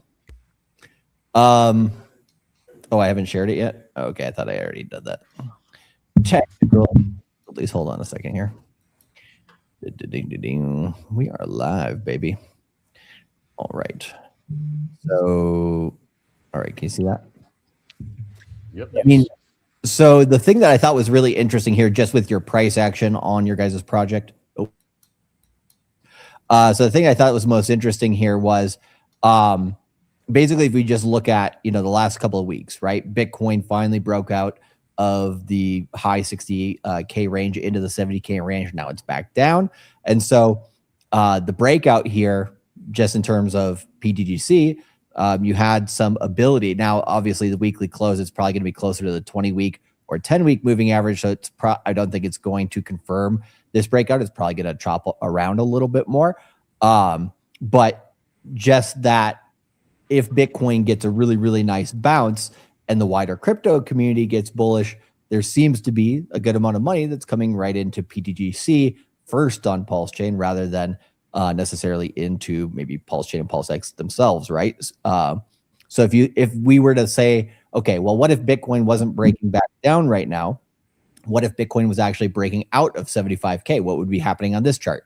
We'd get a pretty good weekly close, and if that were to continue on Bitcoin, I would gather that PTGC would probably continue this run as well. So it's more dependent on the wider crypto market here and than it is necessarily on Pulse and PulseX. Of course, if Pulse and PulseX do well, this is going to do extra well too, based on how it's designed. But can you kind of give us a few of your guys' stats? Maybe, I don't know if you want to share any screen on any of your websites or anything, but it does seem like once we get done with macro bearishness in crypto, PTGC will come back pretty strong, is the vibes I'm getting. Sure. Xen, I'm willing to share my screen if you want to just kind of walk through the ptdc-ufo.com or the main site, goptdc.com. I've got either of those ready. Yeah, let's go first through ptdc-ufo.com, maybe to the charts page, because we were just kind of comparing PTGC against a lot of more legacy tokens. I did want to chime in to KG real quick. I completely hear you out, KG. Just so you know, on the new onboarding page that we created for our in real life onboarding, we specifically listed Internet Money there as one of the wallets. Go. That is winning legendary work. Keep it up. Yeah,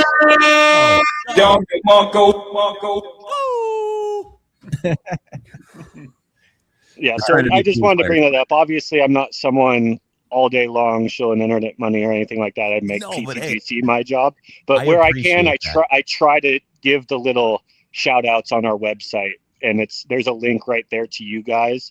And we're doing that because we're trying to make it easy for no coiners or other blockchain users to come to PTGC, and we're trying to give them the good tools. And we believe you guys are one of those good tools. So I want to point that out. I truly appreciate that. You are truly appreciated. Absolutely legendary status. And I mean that. Thank you.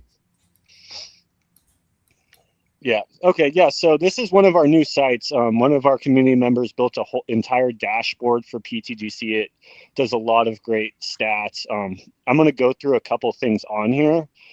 This one here is just a chart, and you can compare PTGC and UFO against a list of different tokens. It could be Bitcoin, Ethereum, Solana, BNB, XRP, HEX, Pulse, PulseX, and kind of just compare them and their movements. Recently, crypto kind of hit a very low level.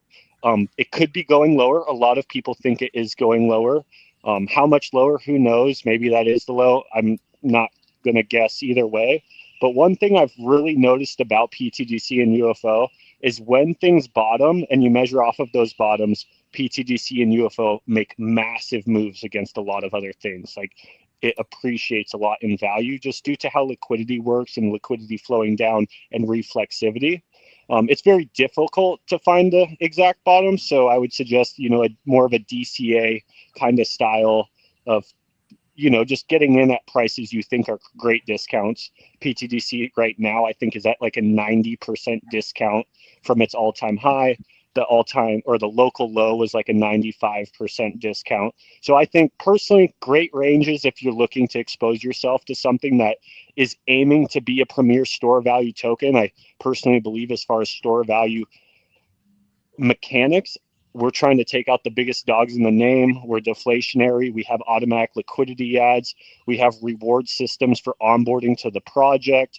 We are getting better distributed every single day. We're almost up to 18,000 holders. But this is our chart against, if you want to throw Bitcoin and Ethereum on there real quick, Banana, you can kind of see a month ago, things got pretty low and started trending upwards. And you can see PTGC and UFO both made a massive move. I think this illustrates the moves we can make when things don't even move, just due to our own community, our own onboarding, and the fact that our community is somewhat strong on this chain.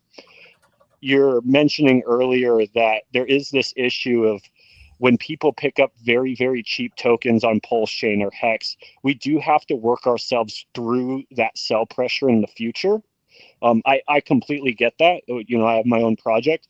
One thing PTGC I think does very, very well is once it kind of does its retracement, it usually can hold very strong levels to where it's not giving people those tokens for extremely cheap, which helps us move to the next level, right? So it doesn't seem like there's a lot of sell pressure because we're not going into those pico bottom levels where ultimately you're giving tokens to everyone for very cheap again, and then you're going to have to go through a whole nother distribution phase all over again. We're structuring, slowly moving up and to the right, and that's kind of what you want, and distribution will start to get better and better and better as time goes on. But here you can just see PTGC and UFO versus some of the more legacy tokens, and we're doing really well in the recent month, where a lot of other assets aren't doing super well. Recently, we had our reward system go live, where if you are an influencer or a community member, one thing I've noticed is hard within cryptocurrency is you're never directly rewarded for your efforts. When you onboard or when you educate, you're rewarding pretty much everyone in the community equally with price appreciation. Well, what this gives our community is a way to reward people directly for their efforts. So if you're onboarding into PTGC, which if you're onboarding other blockchain users or people that are no coiners, you're technically also onboarding them to PulseChain because they have to get PulseChain to get into PTGC. So it actually pushes the price up of all assets on chain, HEX, PulseX, etc. But you're directly being paid for doing so. Anytime you onboard, let's say you onboarded 100 million PTGC token buys, let's say it's $100,000. 2% of that buy, you get paid at the end of the month through our DAO. So PTGC has a DAO that generates revenue, and we're now rewarding our community for onboarding people to the community. So you get paid 2% of whatever you onboard throughout the whole entire month. I think this is massive for our token. I don't know of a lot of systems in cryptocurrency that are set up as deflationary assets that also pay you for actively onboarding to the community. And it, I believe, is going to be a massive tool for us to not only DCA the bottom of PulseChain, but also get some of the strongest community members directly taken care of for their work and their efforts. Nice. Very, very Shall nice. we have a look at the affiliates page here, either here on or on Go PTGC? Real quick. Can you make that PTGC, PulseChain, and HEX only? Yep. Real fast.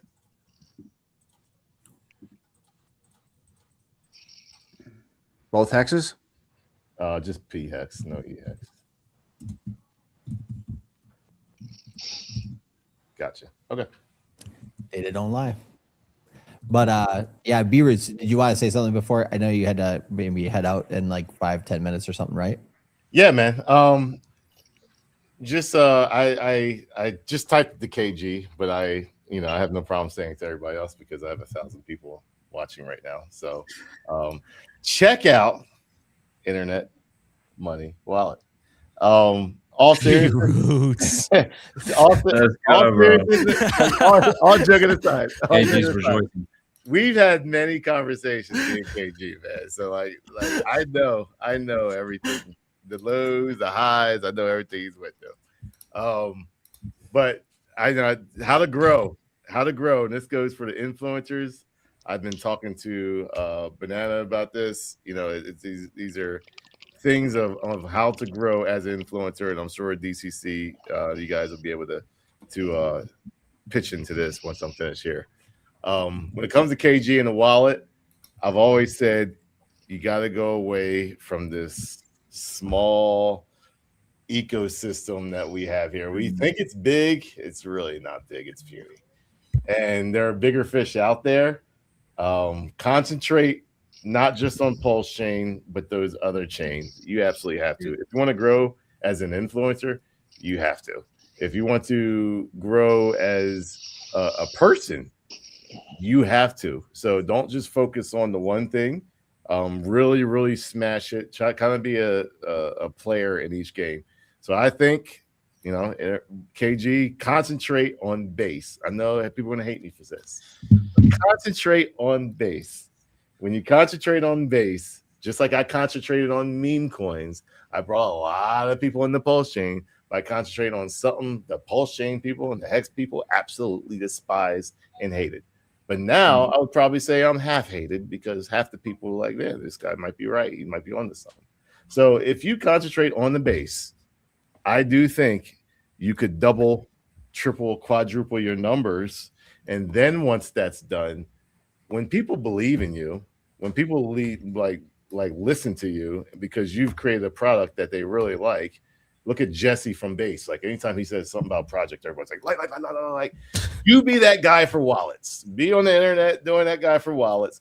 Concentrate on Base. Concentrate on the bigger platforms. And then once you get all those people, if you still believe in PulseChain, which I think you will, you'll lead them over to here, and you become the influencer that talks about.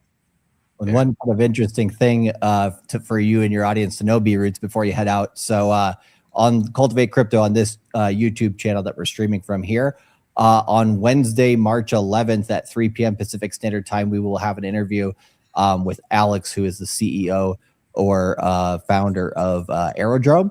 So the best projects on Base. And so I do think Base is going to be a place that a lot of people build next cycle. So would love to see Internet Money Wallet there. When is that day? Is that this Wednesday? Next or Wednesday the 11th, which is the upcoming Wednesday. There you go. Well, so, first of all, and by the way, can we get over the phobia in our community of like reaching out to other communities? It's really not that bad.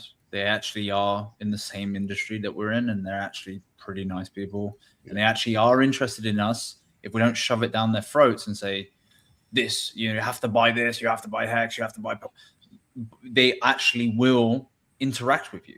Like we've seen this recently with Andy Leanne's spaces, where we're talking to all the BNB guys, and they're coming into our spaces, and we're chatting to them, and we're explaining the whole thing, the unfiltered version of PulseChain, and exactly what it is. And you're getting BNB guys suddenly get talking about PulseChain and understanding what we're about. So let's get over the phobia and the fear of actually talking to other chains. It's not that bad. There's some great people out there, and you can interact and you collaborate and do great stuff with them. Yeah, exactly. No, I agree completely.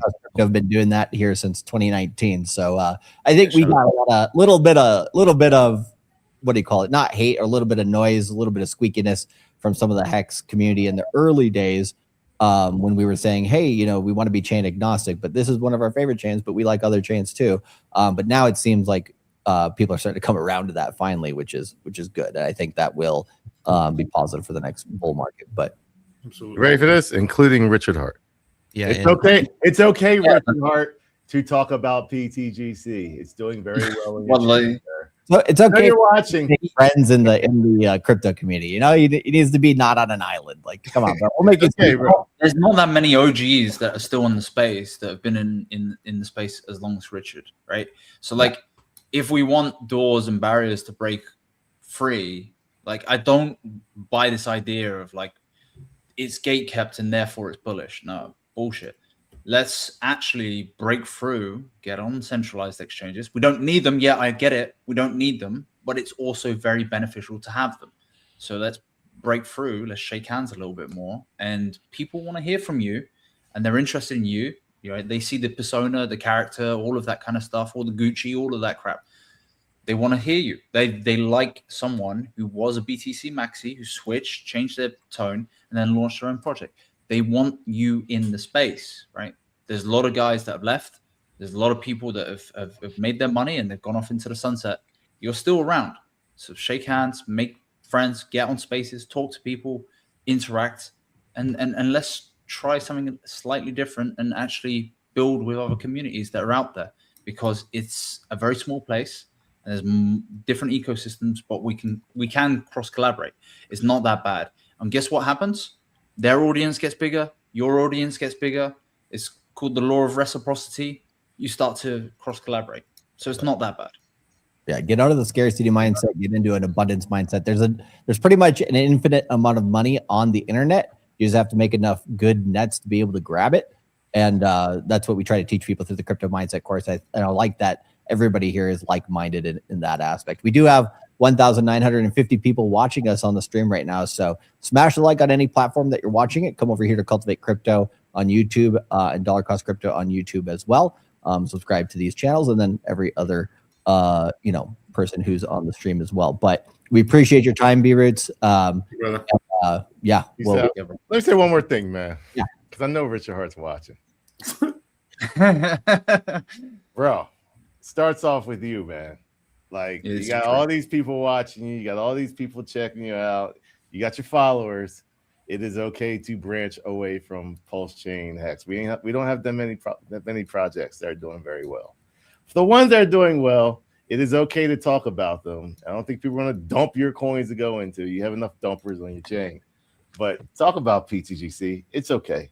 It is absolutely smashing it. It's everything that you want in crypto. SJ loves it. How you doing there, SJ? Well, all joking aside, I love you, B-Roots. Here comes a shit post. Here comes a shit post in an hour. I know the hater post. Yo, he's like, fuck PGTC, bro. Fuck that shit. Hey, just being blunt, being truthful. Why is PTGC struggling against Pulse? Like, if you market versus Pulse, like, what would you say? Because obviously, like, it's not struggling against the Pulse. It's almost hit an all-time high against Pulse yesterday. No, I mean, I'm looking at it versus Rap Pulse, and it seems like it's making lower lows. I don't know. Hopefully, zoom out. Wait, have you seen zoom out on your dashboard? It's 16-1. The all-time high is 22-1. Then it's like yeah. It was 5 I'm to keeping 1. an eye on it. I'm keeping an eye on it. I had the last pump. I actually wrote it up, by the way. The TLDR, like I did actually do that. So I made some money off of that, and more units. So fingers crossed. At the end of the day, I'm gonna end off with this. When it comes to the next bull market, I am willing to bet any coin out there right now that's out right now. I'm not saying any new tech that gets involved. Just in case Abdul comes up with this badass new coin, new tech. Without right now, I'm willing to bet that PTGC is going to be the winner out of what's out right now. Nothing else close. Not HEX. Not PulseChain, PTGC. I have the same conviction. I wonder why.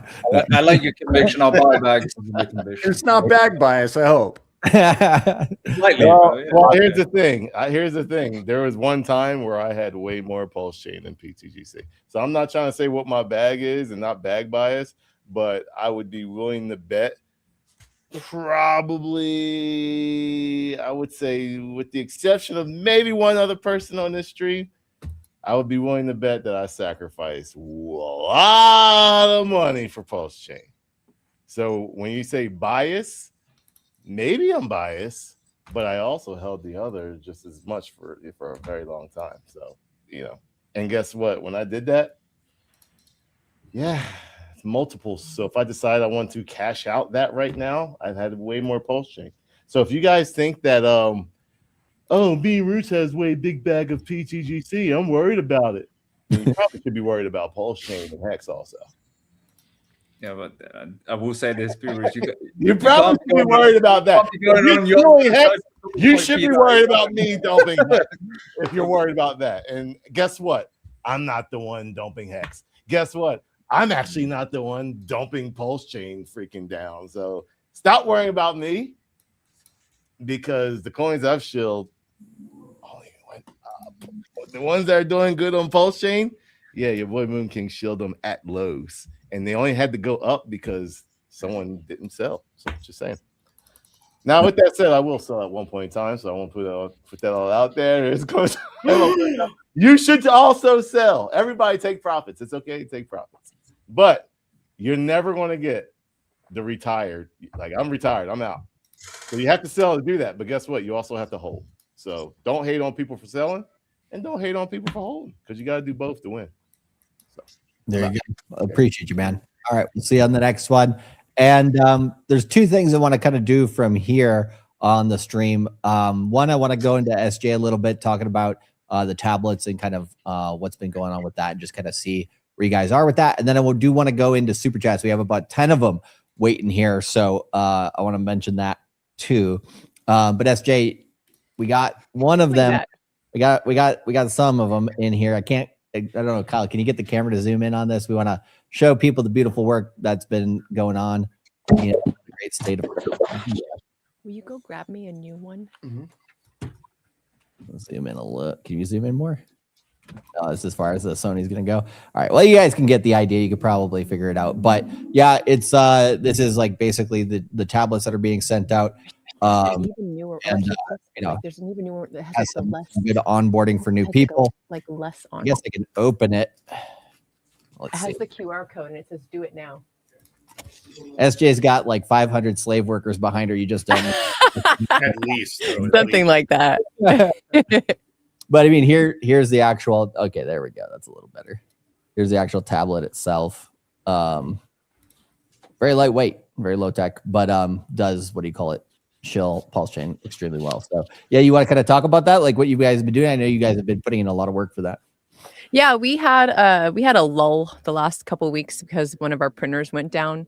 So luckily we have now a totally new printer that kind of act as a backup, but it's actually like become our like go-to printer at this point. And that causes the lull because they come to us like this. Basically, they come in envelopes. They're already sealed. The tablets are in there. I think we have now received all of them, which I did the math the other day. And I think in total, we received about 1,300,000, something like that. So over 1 million. And wow. I would say that we have probably sent out close to 200,000 at this point. Does that sound right in my head? I think that's right. And for me, doing what we're doing right now and what we have been doing in the past was kind of like test runs. Like, okay, how can we get these out in mass? How can they have the greatest effect? Getting them out in mass has not necessarily been the greatest effect, right? Because the whole point is to onboard to PulseChain. And if we're just throwing these out on people's lawns, if we're just sticking them on car windows and putting them in mailboxes, yes, that can have an effect for sure, right? Someone can look into it. Someone can actually see, hey, like, here's this cool looking thing, like some people. So over time, no, there's boxes that have. Sorry, I'm trying to get one of the most recent labels so I can tell you guys what I'm trying to say. Actually, there's a roll right there. Just give me the roll. Yeah, the roll that's sitting on the desk right there. So you'll kind of get to see a little bit of the process, right? So over time, it has gone from basically like a wall of text to as little text as possible because we're learning, right? This is a learning process. It's a marketing extravaganza, and we're trying to figure out what works the best. What doesn't work is a bunch of text on the outside of the label. Like that was our original kind of plan.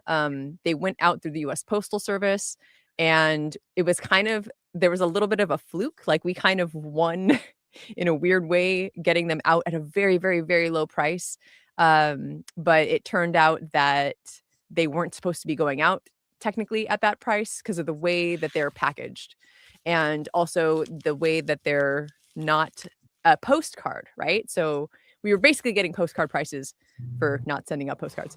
And other things happened with the US Postal Service that just ended up like nixing that whole route. So we were not able to do that anymore. And then on top of that, I've mentioned a couple times, I went door to door to a couple of the areas where these were mailed to and asked people what they did with them. Did you get them? Did you open it? Did you look at it? And the bag was mixed, right? I actually ran into the first person that I asked about it was a guy that had gotten into Bitcoin very early. He said he had gone to the first ever Bitcoin conference. He was the roommate of the CFO of FTX, and he hadn't received one. He was supposed to have in his neighborhood. He hadn't received one, and he actually wanted one. He was like, "Oh, no, I didn't get one of those. Can I have one of these?" And I asked him, did you know about PulseChain? He's like, "No, I hadn't heard of it." So he was super stoked and wanted to look into it. So now here's the thing. I've recently, we've been sending out pallets, right, around the states because that has been cost effective theoretically, right? It's actually been nearly the same cost, if not a little less, to send a pallet of, I'm trying to think how many. So if anyone wants to do some quick math, there's 160 of these in one box, and we send anywhere from 24 to 36 boxes. I think 36 is the most I can fit on a pallet. So 36 times 160.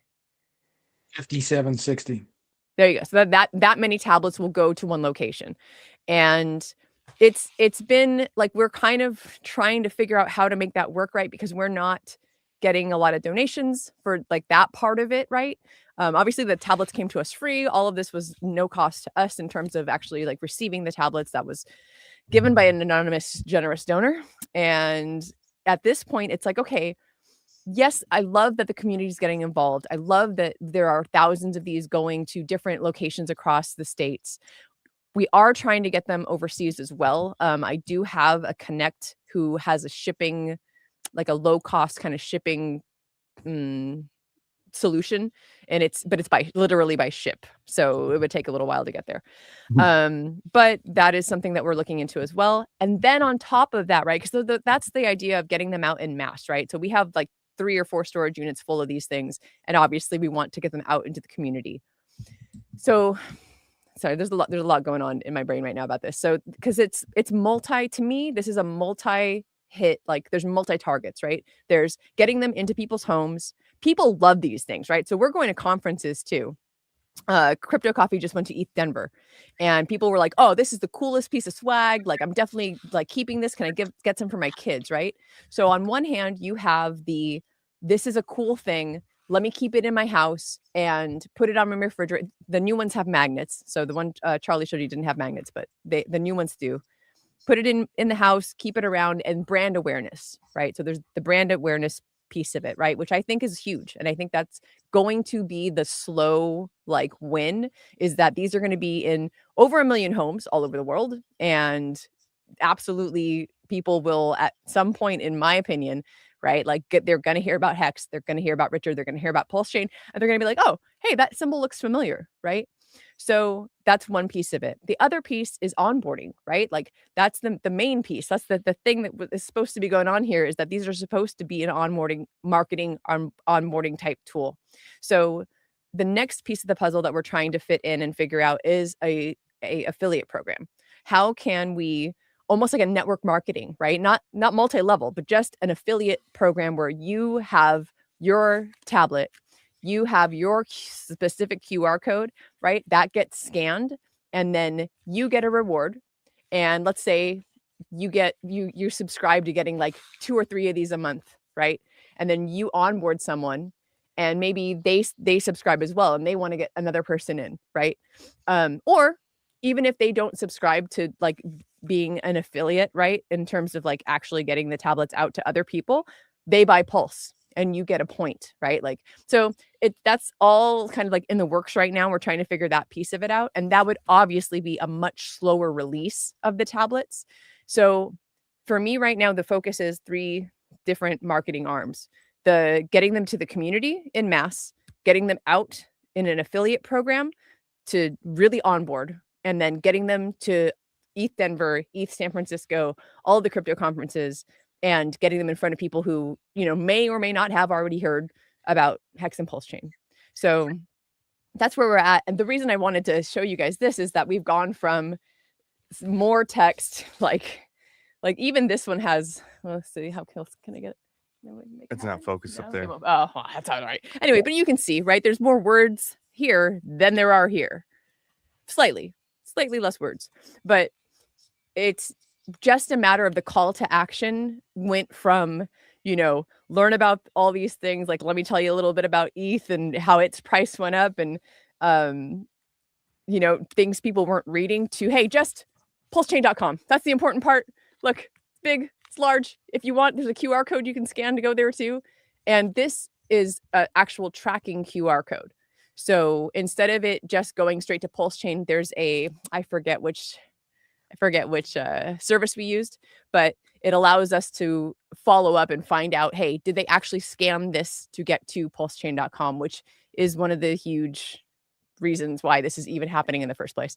So we're open to suggestions, open to ideas. If you want a palette of these lovely tablets, there is a form on rsgfoundation.org that you can fill out.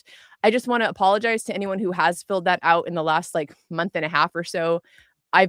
We've been swamped with other things. Like, there's a lot going on right now. And then the whole printer thing, like, kind of took a back seat for a minute in terms of getting these out there. But I literally have a pallet of 36 boxes that's about to go to Washington next week. So, and also if you're in the Southern California area, come volunteer. I see this right here. These all need to go on tablets. So if you want to come put these beautiful stickers on these beautiful envelopes, I would love to have you here. We will feed you well. If you really need it, we can probably put you up in a hotel if you're like flying from out of state or out of the country, which has happened. Come hang out. Come be a part of this. It's great. It's really awesome. I really do think this is going to work. I think that there is a lot of goodness to what is happening with this marketing campaign. And outside of just the getting tablets to people, seeing what has happened here with people volunteering and coming together and having conversations, it's like, this is like the most diehard bullish of the bullish will come to this place. And it's just a good place to be. So the tablets are essential. It's not really even about the tablets, it's about the conversation behind what the tablets do. Josh Wu, ladies and gentlemen, in the background. Hi. Oh, we got some. Oh, it's that guy. Hey. What's up, guys? Exciting. Dude, SJ's been calling you Slave 1 and Slave 2. I wasn't sure. I'm Slave 1, probably. Oh, there we go. Yeah. Oh, yeah. Good stuff. So yeah, and no, I know there's been a few people from the Moon Gang that have gone down and met up with you guys too. So good to see the work. I mean, to be honest, like one thing that this stream does make me super bullish on. I mean, if I'm looking at the metrics here on what do you call it, the back end here, because we're streaming through YouTube, YouTube and X mainly. We have 2,080 people watching us live right now through the 2 platforms, and we have pretty much everybody on this panel doing something, right? Doing as much as they can to build awareness, to build but with realistic expectations and realistic what do you call it, just understanding of what's going on with PulseChain.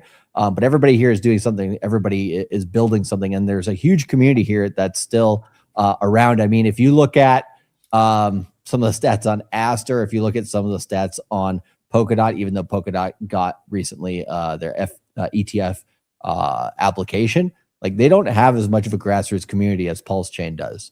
So, I mean, that's a massive strength that I think will be needed that we will need to lean into.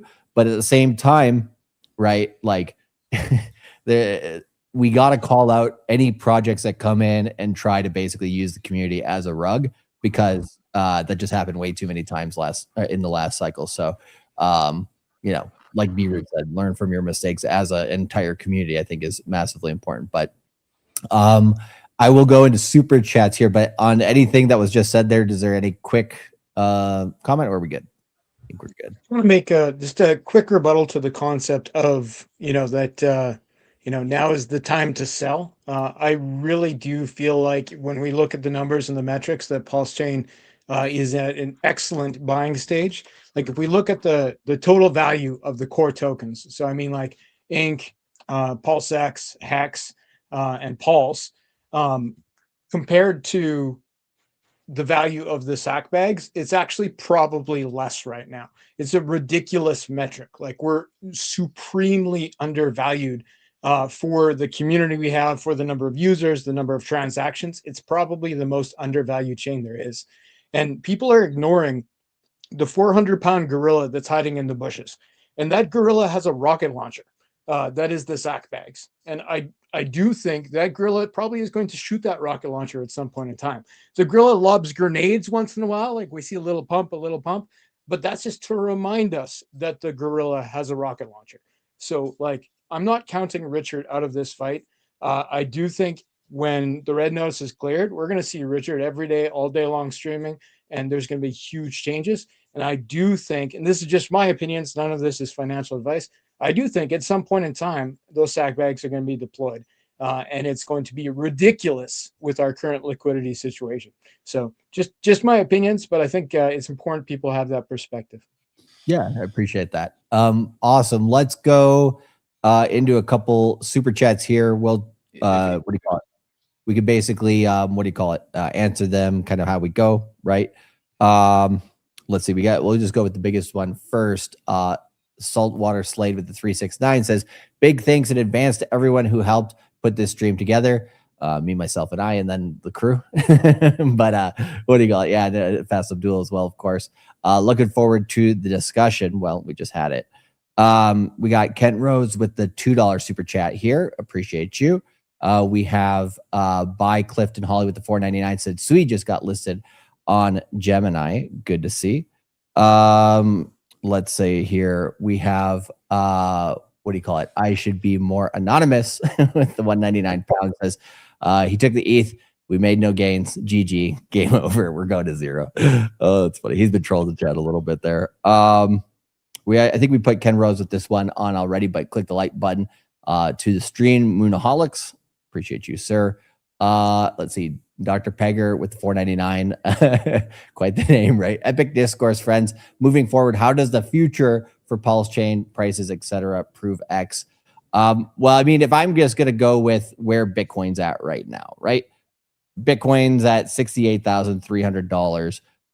If over the weekend and into Monday, Tuesday, so basically Saturday, Sunday, Monday, Tuesday, because we have what, 20% of volume happening on weekends, and the majority of it, especially if there's going to be ETF inflows on Bitcoin coming in probably like Monday, Tuesday. But if it's outflows, then we're probably going to be dumping Bitcoin back down basically till the end of March, early April. And it could hit as low as, I think, $51,000 to $57,000. If that's going to be the case, we're going to get cheaper prices across everything in crypto. But I do think we'll get some cheaper prices on PulseChain too. So I think the dollar cost average strategy, we have dollar cost crypto in the house, but the dollar cost averaging strategy will win long term. So that'd be my answer to that. But anybody else have anything specifically for price or DCAs that they wanted to mention?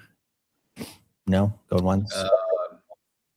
Yeah, I mean, like my personal opinion is that Ethereum's going to go lower, and if the treasury is, if the treasury is kind of tied towards the price of Ethereum, then possibly it could go lower. Not financial advice. So, and then also we have the Halloween effect, and typically from May we have poor price performance when it comes to crypto up until October. So yeah, I mean, like I'm not type to say that this is a bottom. I'm not going to say that it's a bottom just yet. If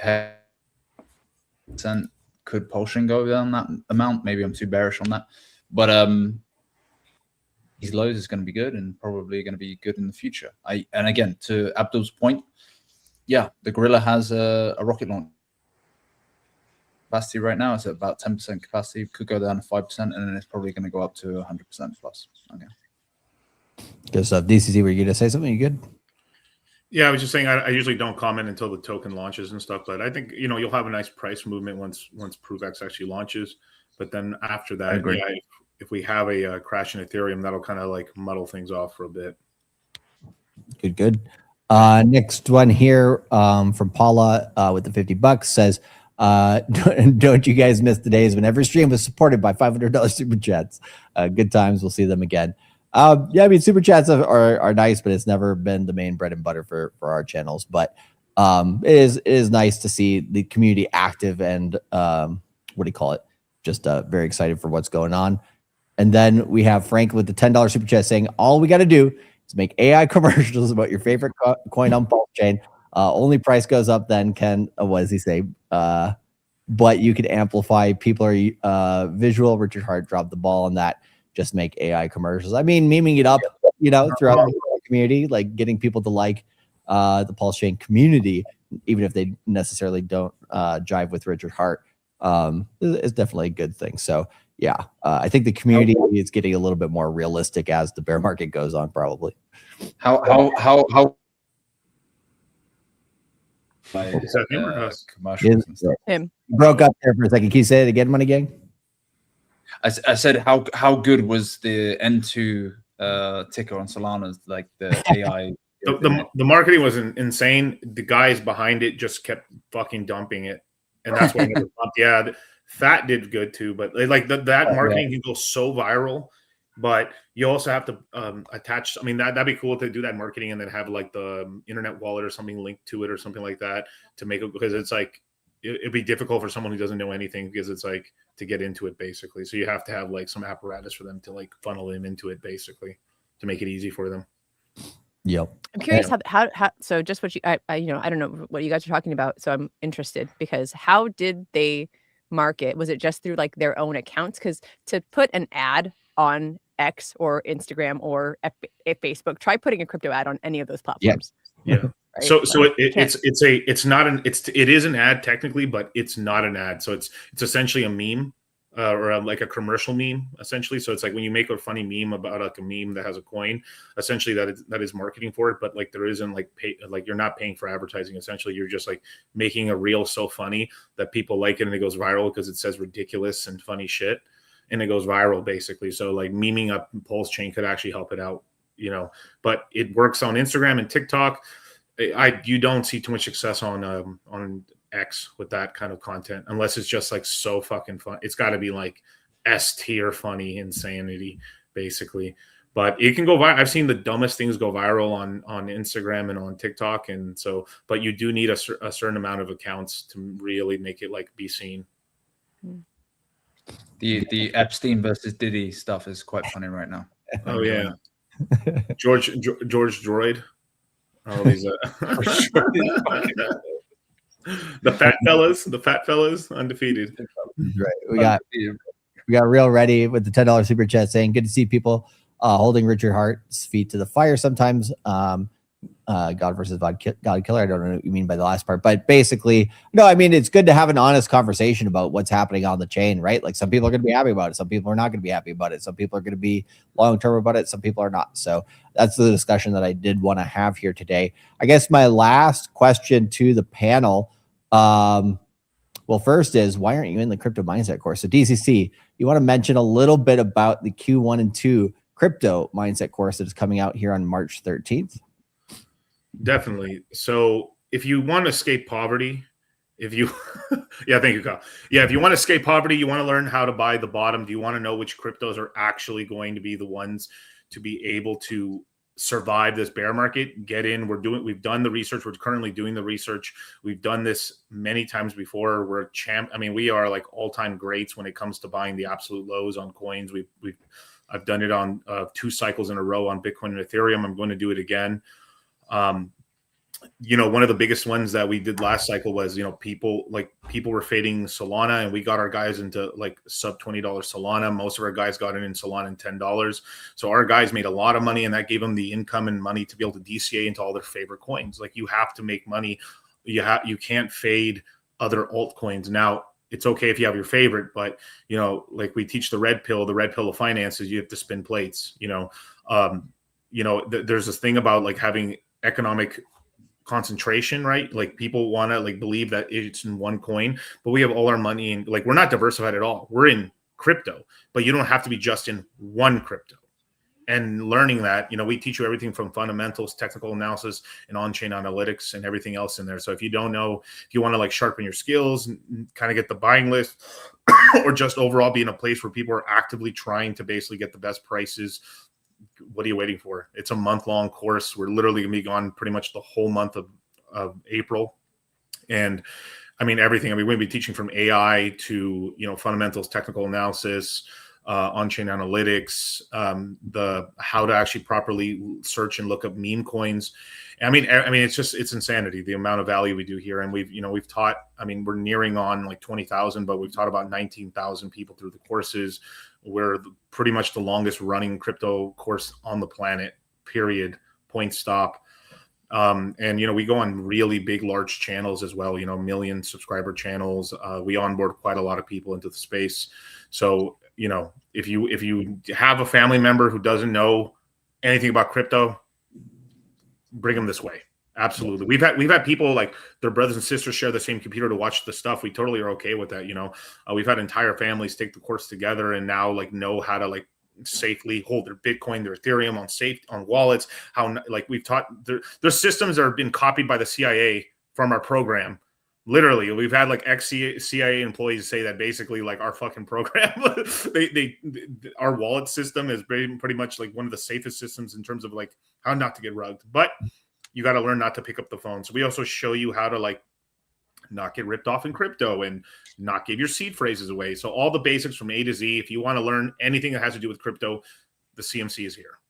Yeah, and we do recommend that for people who are in crypto that want family members to be educated and have like a solid foundation for their crypto education. Also for people who are in crypto who have maybe like a little bit of a Swiss cheese, in their knowledge, meaning that they have blind spots. They might not understand portions of crypto, or maybe you've just been in PulseChain so long, you're like, I have no idea how to get started properly on some of the other chains. We talk all about it. We're coin agnostic. Like I said, we have this PulseChain stream going here, but we have the Aerodrome co-founder coming on Wednesday, the 11th at 3 p.m. Pacific on the Cultivate Crypto channel. So we're going to have PulseChain speakers in here. We're going to have Aerodrome and Base Chain speakers in here. We're going to have other chains come in here and give talks as well. We're going to talk about on-chain data. We're going to talk about technical analysis. We're going to talk about fundamental analysis. So everything from your foundation all the way to shitcoin, meme coin, degen trading.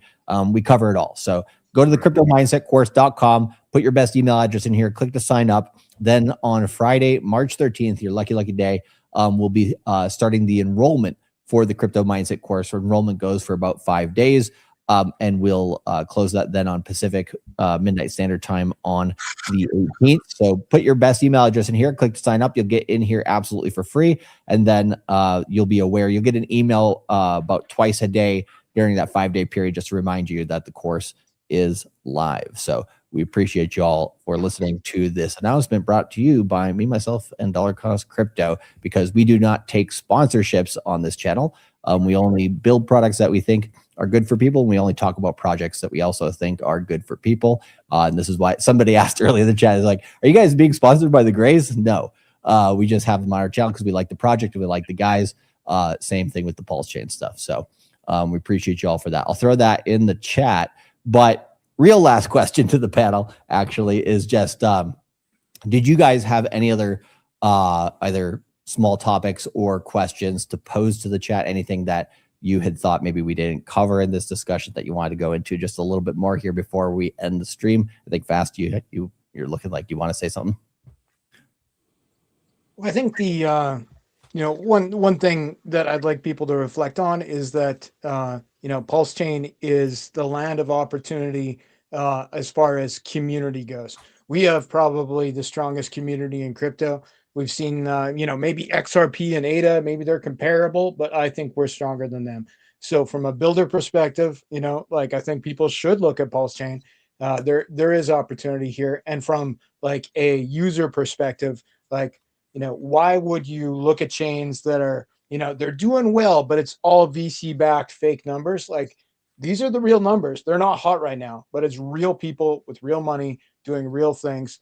PulseChain is going to be a win for community, which I think will turn into a financial win. The community is the asset, not the coin. Some smart guy said that once.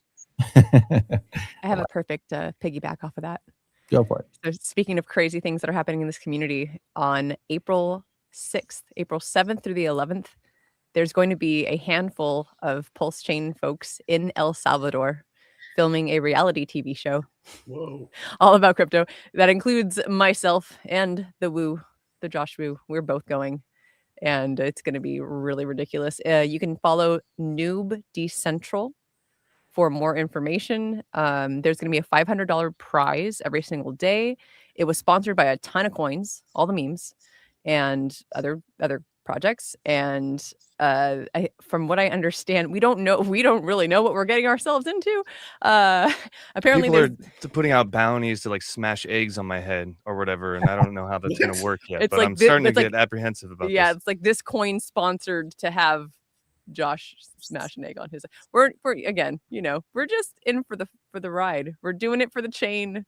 Where shout out else? EcoBuilder. Yeah, shout out EcoBuilder. Where else are you going to find this kind of quality entertainment? The thought is that each of us are going to be live streaming from our own devices as this is happening during the day, and then there will be like a round table in the evenings that will host a space every single one of the evenings to kind of like talk to each other about how it went. And then there's also going to be reality TV show like confession room. Where you just get to sit there and talk to the camera about like what happened and who did the most ridiculous thing and how you can't stand the guy that snores in the room next to you. So how do we spell Noob Decentral? Noob, and then decentral like it's spelled DECENTRAL. Mm-hmm. How do we sponsor Josh to give him bear mace? Dude, I'm gonna need Tiger Mace. Tiger Crypto God, if you guys know who that is going to be there, as well as Richard's only brother. And that's gonna be fun. Other dudes who I haven't met, but it's gonna be weird. Yeah, as per usual, I will be the only woman attending. So I tried to get some other girls to go, but I think too. everyone's too nervous about a number of things. I'm an adventurer. What can I say? Good stuff. Cool. And then just the one last thing I guess is let's go back around and just let us know on which social media is best for the audience to follow you guys at. So for me, that's it's Cultivate Crypto on YouTube. Here is the main place. And then to get notifications on when we go live on streams outside of YouTube, go to Cultivate Crypto on Twitter as well. And then get into the cryptomindsetcourse.com there to get into the Crypto Mindset course. Me and DCC will be on Fresh and Fit next week on Friday.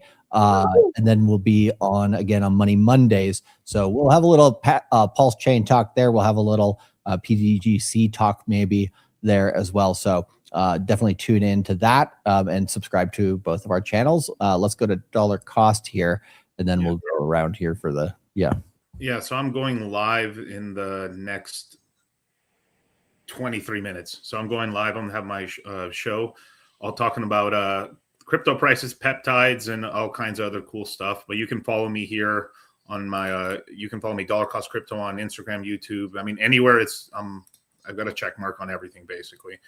But no, definitely follow us, you guys. We're one of the only channels that just doesn't leave during bear markets. We're here for the good times, the bad times, and the times to get rich, which is this next year. These prices, if you buy, you're going to make some serious money. And if you don't, you're going to buy the top again. Beautiful. Put the link directly to the stream there. So the goal for everybody here should be just let's go all the way to the Dollar Cost Crypto stream on the next one here. So, look we got a late guy to the chat. We got a Hex Monkey, a wild Hex Monkey. So let's get ready for the moon launch, peeps. Good to see you, man. Let's go to Prairie. You can find me on YouTube at The Prairie Banana, and I'm also on X, Prairie Banana, and I put those links in the comment section. Thanks for having us. We really appreciated the exposure. Yeah, definitely. And at some point down the line, maybe we'll have a stream with probably each of you guys, like as small groups or individuals, so we can all have a little bit more, screen time, talking time. But I'm glad to have everybody here chattering together. And then how about you, Fast? I can be found on X at FastAbdul, as well as via one of my websites, we'll say vault369.com, which is my newest project. I can also be found on the majority of YouTube channels. Awesome. Appreciate you. KG. First of all, thank you for having me on today, giving me the opportunity to talk about internet money and all the awesome things in PulseChain. Shout out to the RS Foundation for doing all the crazy work with the tablets. Absolute heroes of a foundation there. And for myself, I don't even want you to find me. I want you to find internet money at internetmoney.io. And we actually just put out a post where we are applying for base batches, which I won't deep dive into that right now, but it's an awesome opportunity for internet money to become more integrated into base. We already have a big base community, but we want to be really central on base. So if you can go to Internet Money Twitter account or X account, find it from our website, internetmoney.io, and share, like, comment, retweet, bookmark, all those things. Let's let base know, because if we succeed, when we succeed, PulseChain will succeed alongside of us. So thank you again, and please go spread the word. Beautiful. We got Money Gang. I think my battery just died on my camera. Just as we've got No worries. We got your beautiful AI mug.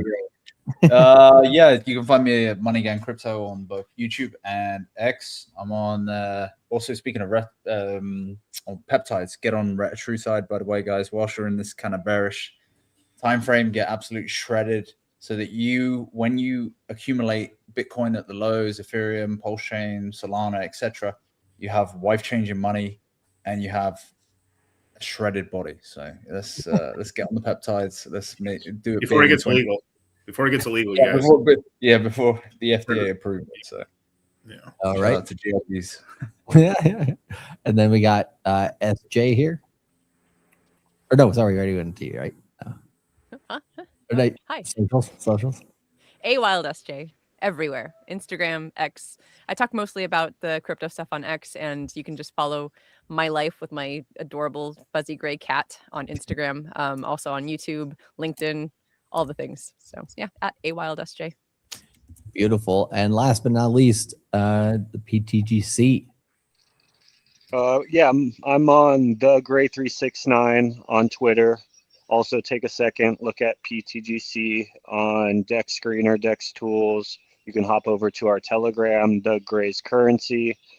Very welcoming community there. If you have questions, feel free to reach out to me or Banana, and we'd be happy to help you. Awesome. Good stuff. Yeah. And what do you call it?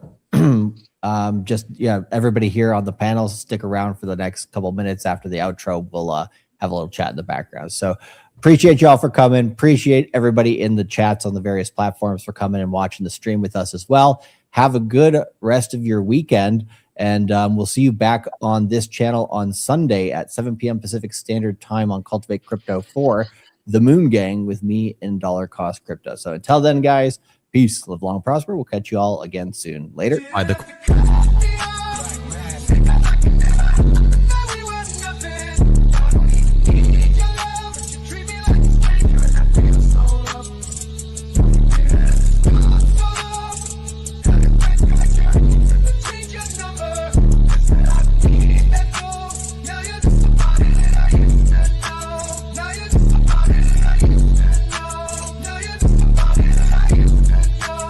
Asset. Well, Bitcoin is the best crypto asset. Okay, what's the second best? There is no second best. There's no second best crypto asset. There's a crypto asset. It's called Bitcoin, right? Right? There's no second best. Okay. But take all your money, buy Bitcoin. Then take all your time, figure out how to borrow more money to buy more Bitcoin. Then take all your time and figure out what you can sell to buy Bitcoin. And if you absolutely love the thing that you don't want to sell it, go mortgage your house and buy Bitcoin with it. And if you've got a business that you love because your family works for the business, it's in your family for 37 years, and you can't bear to sell it, mortgage it, finance it, and convert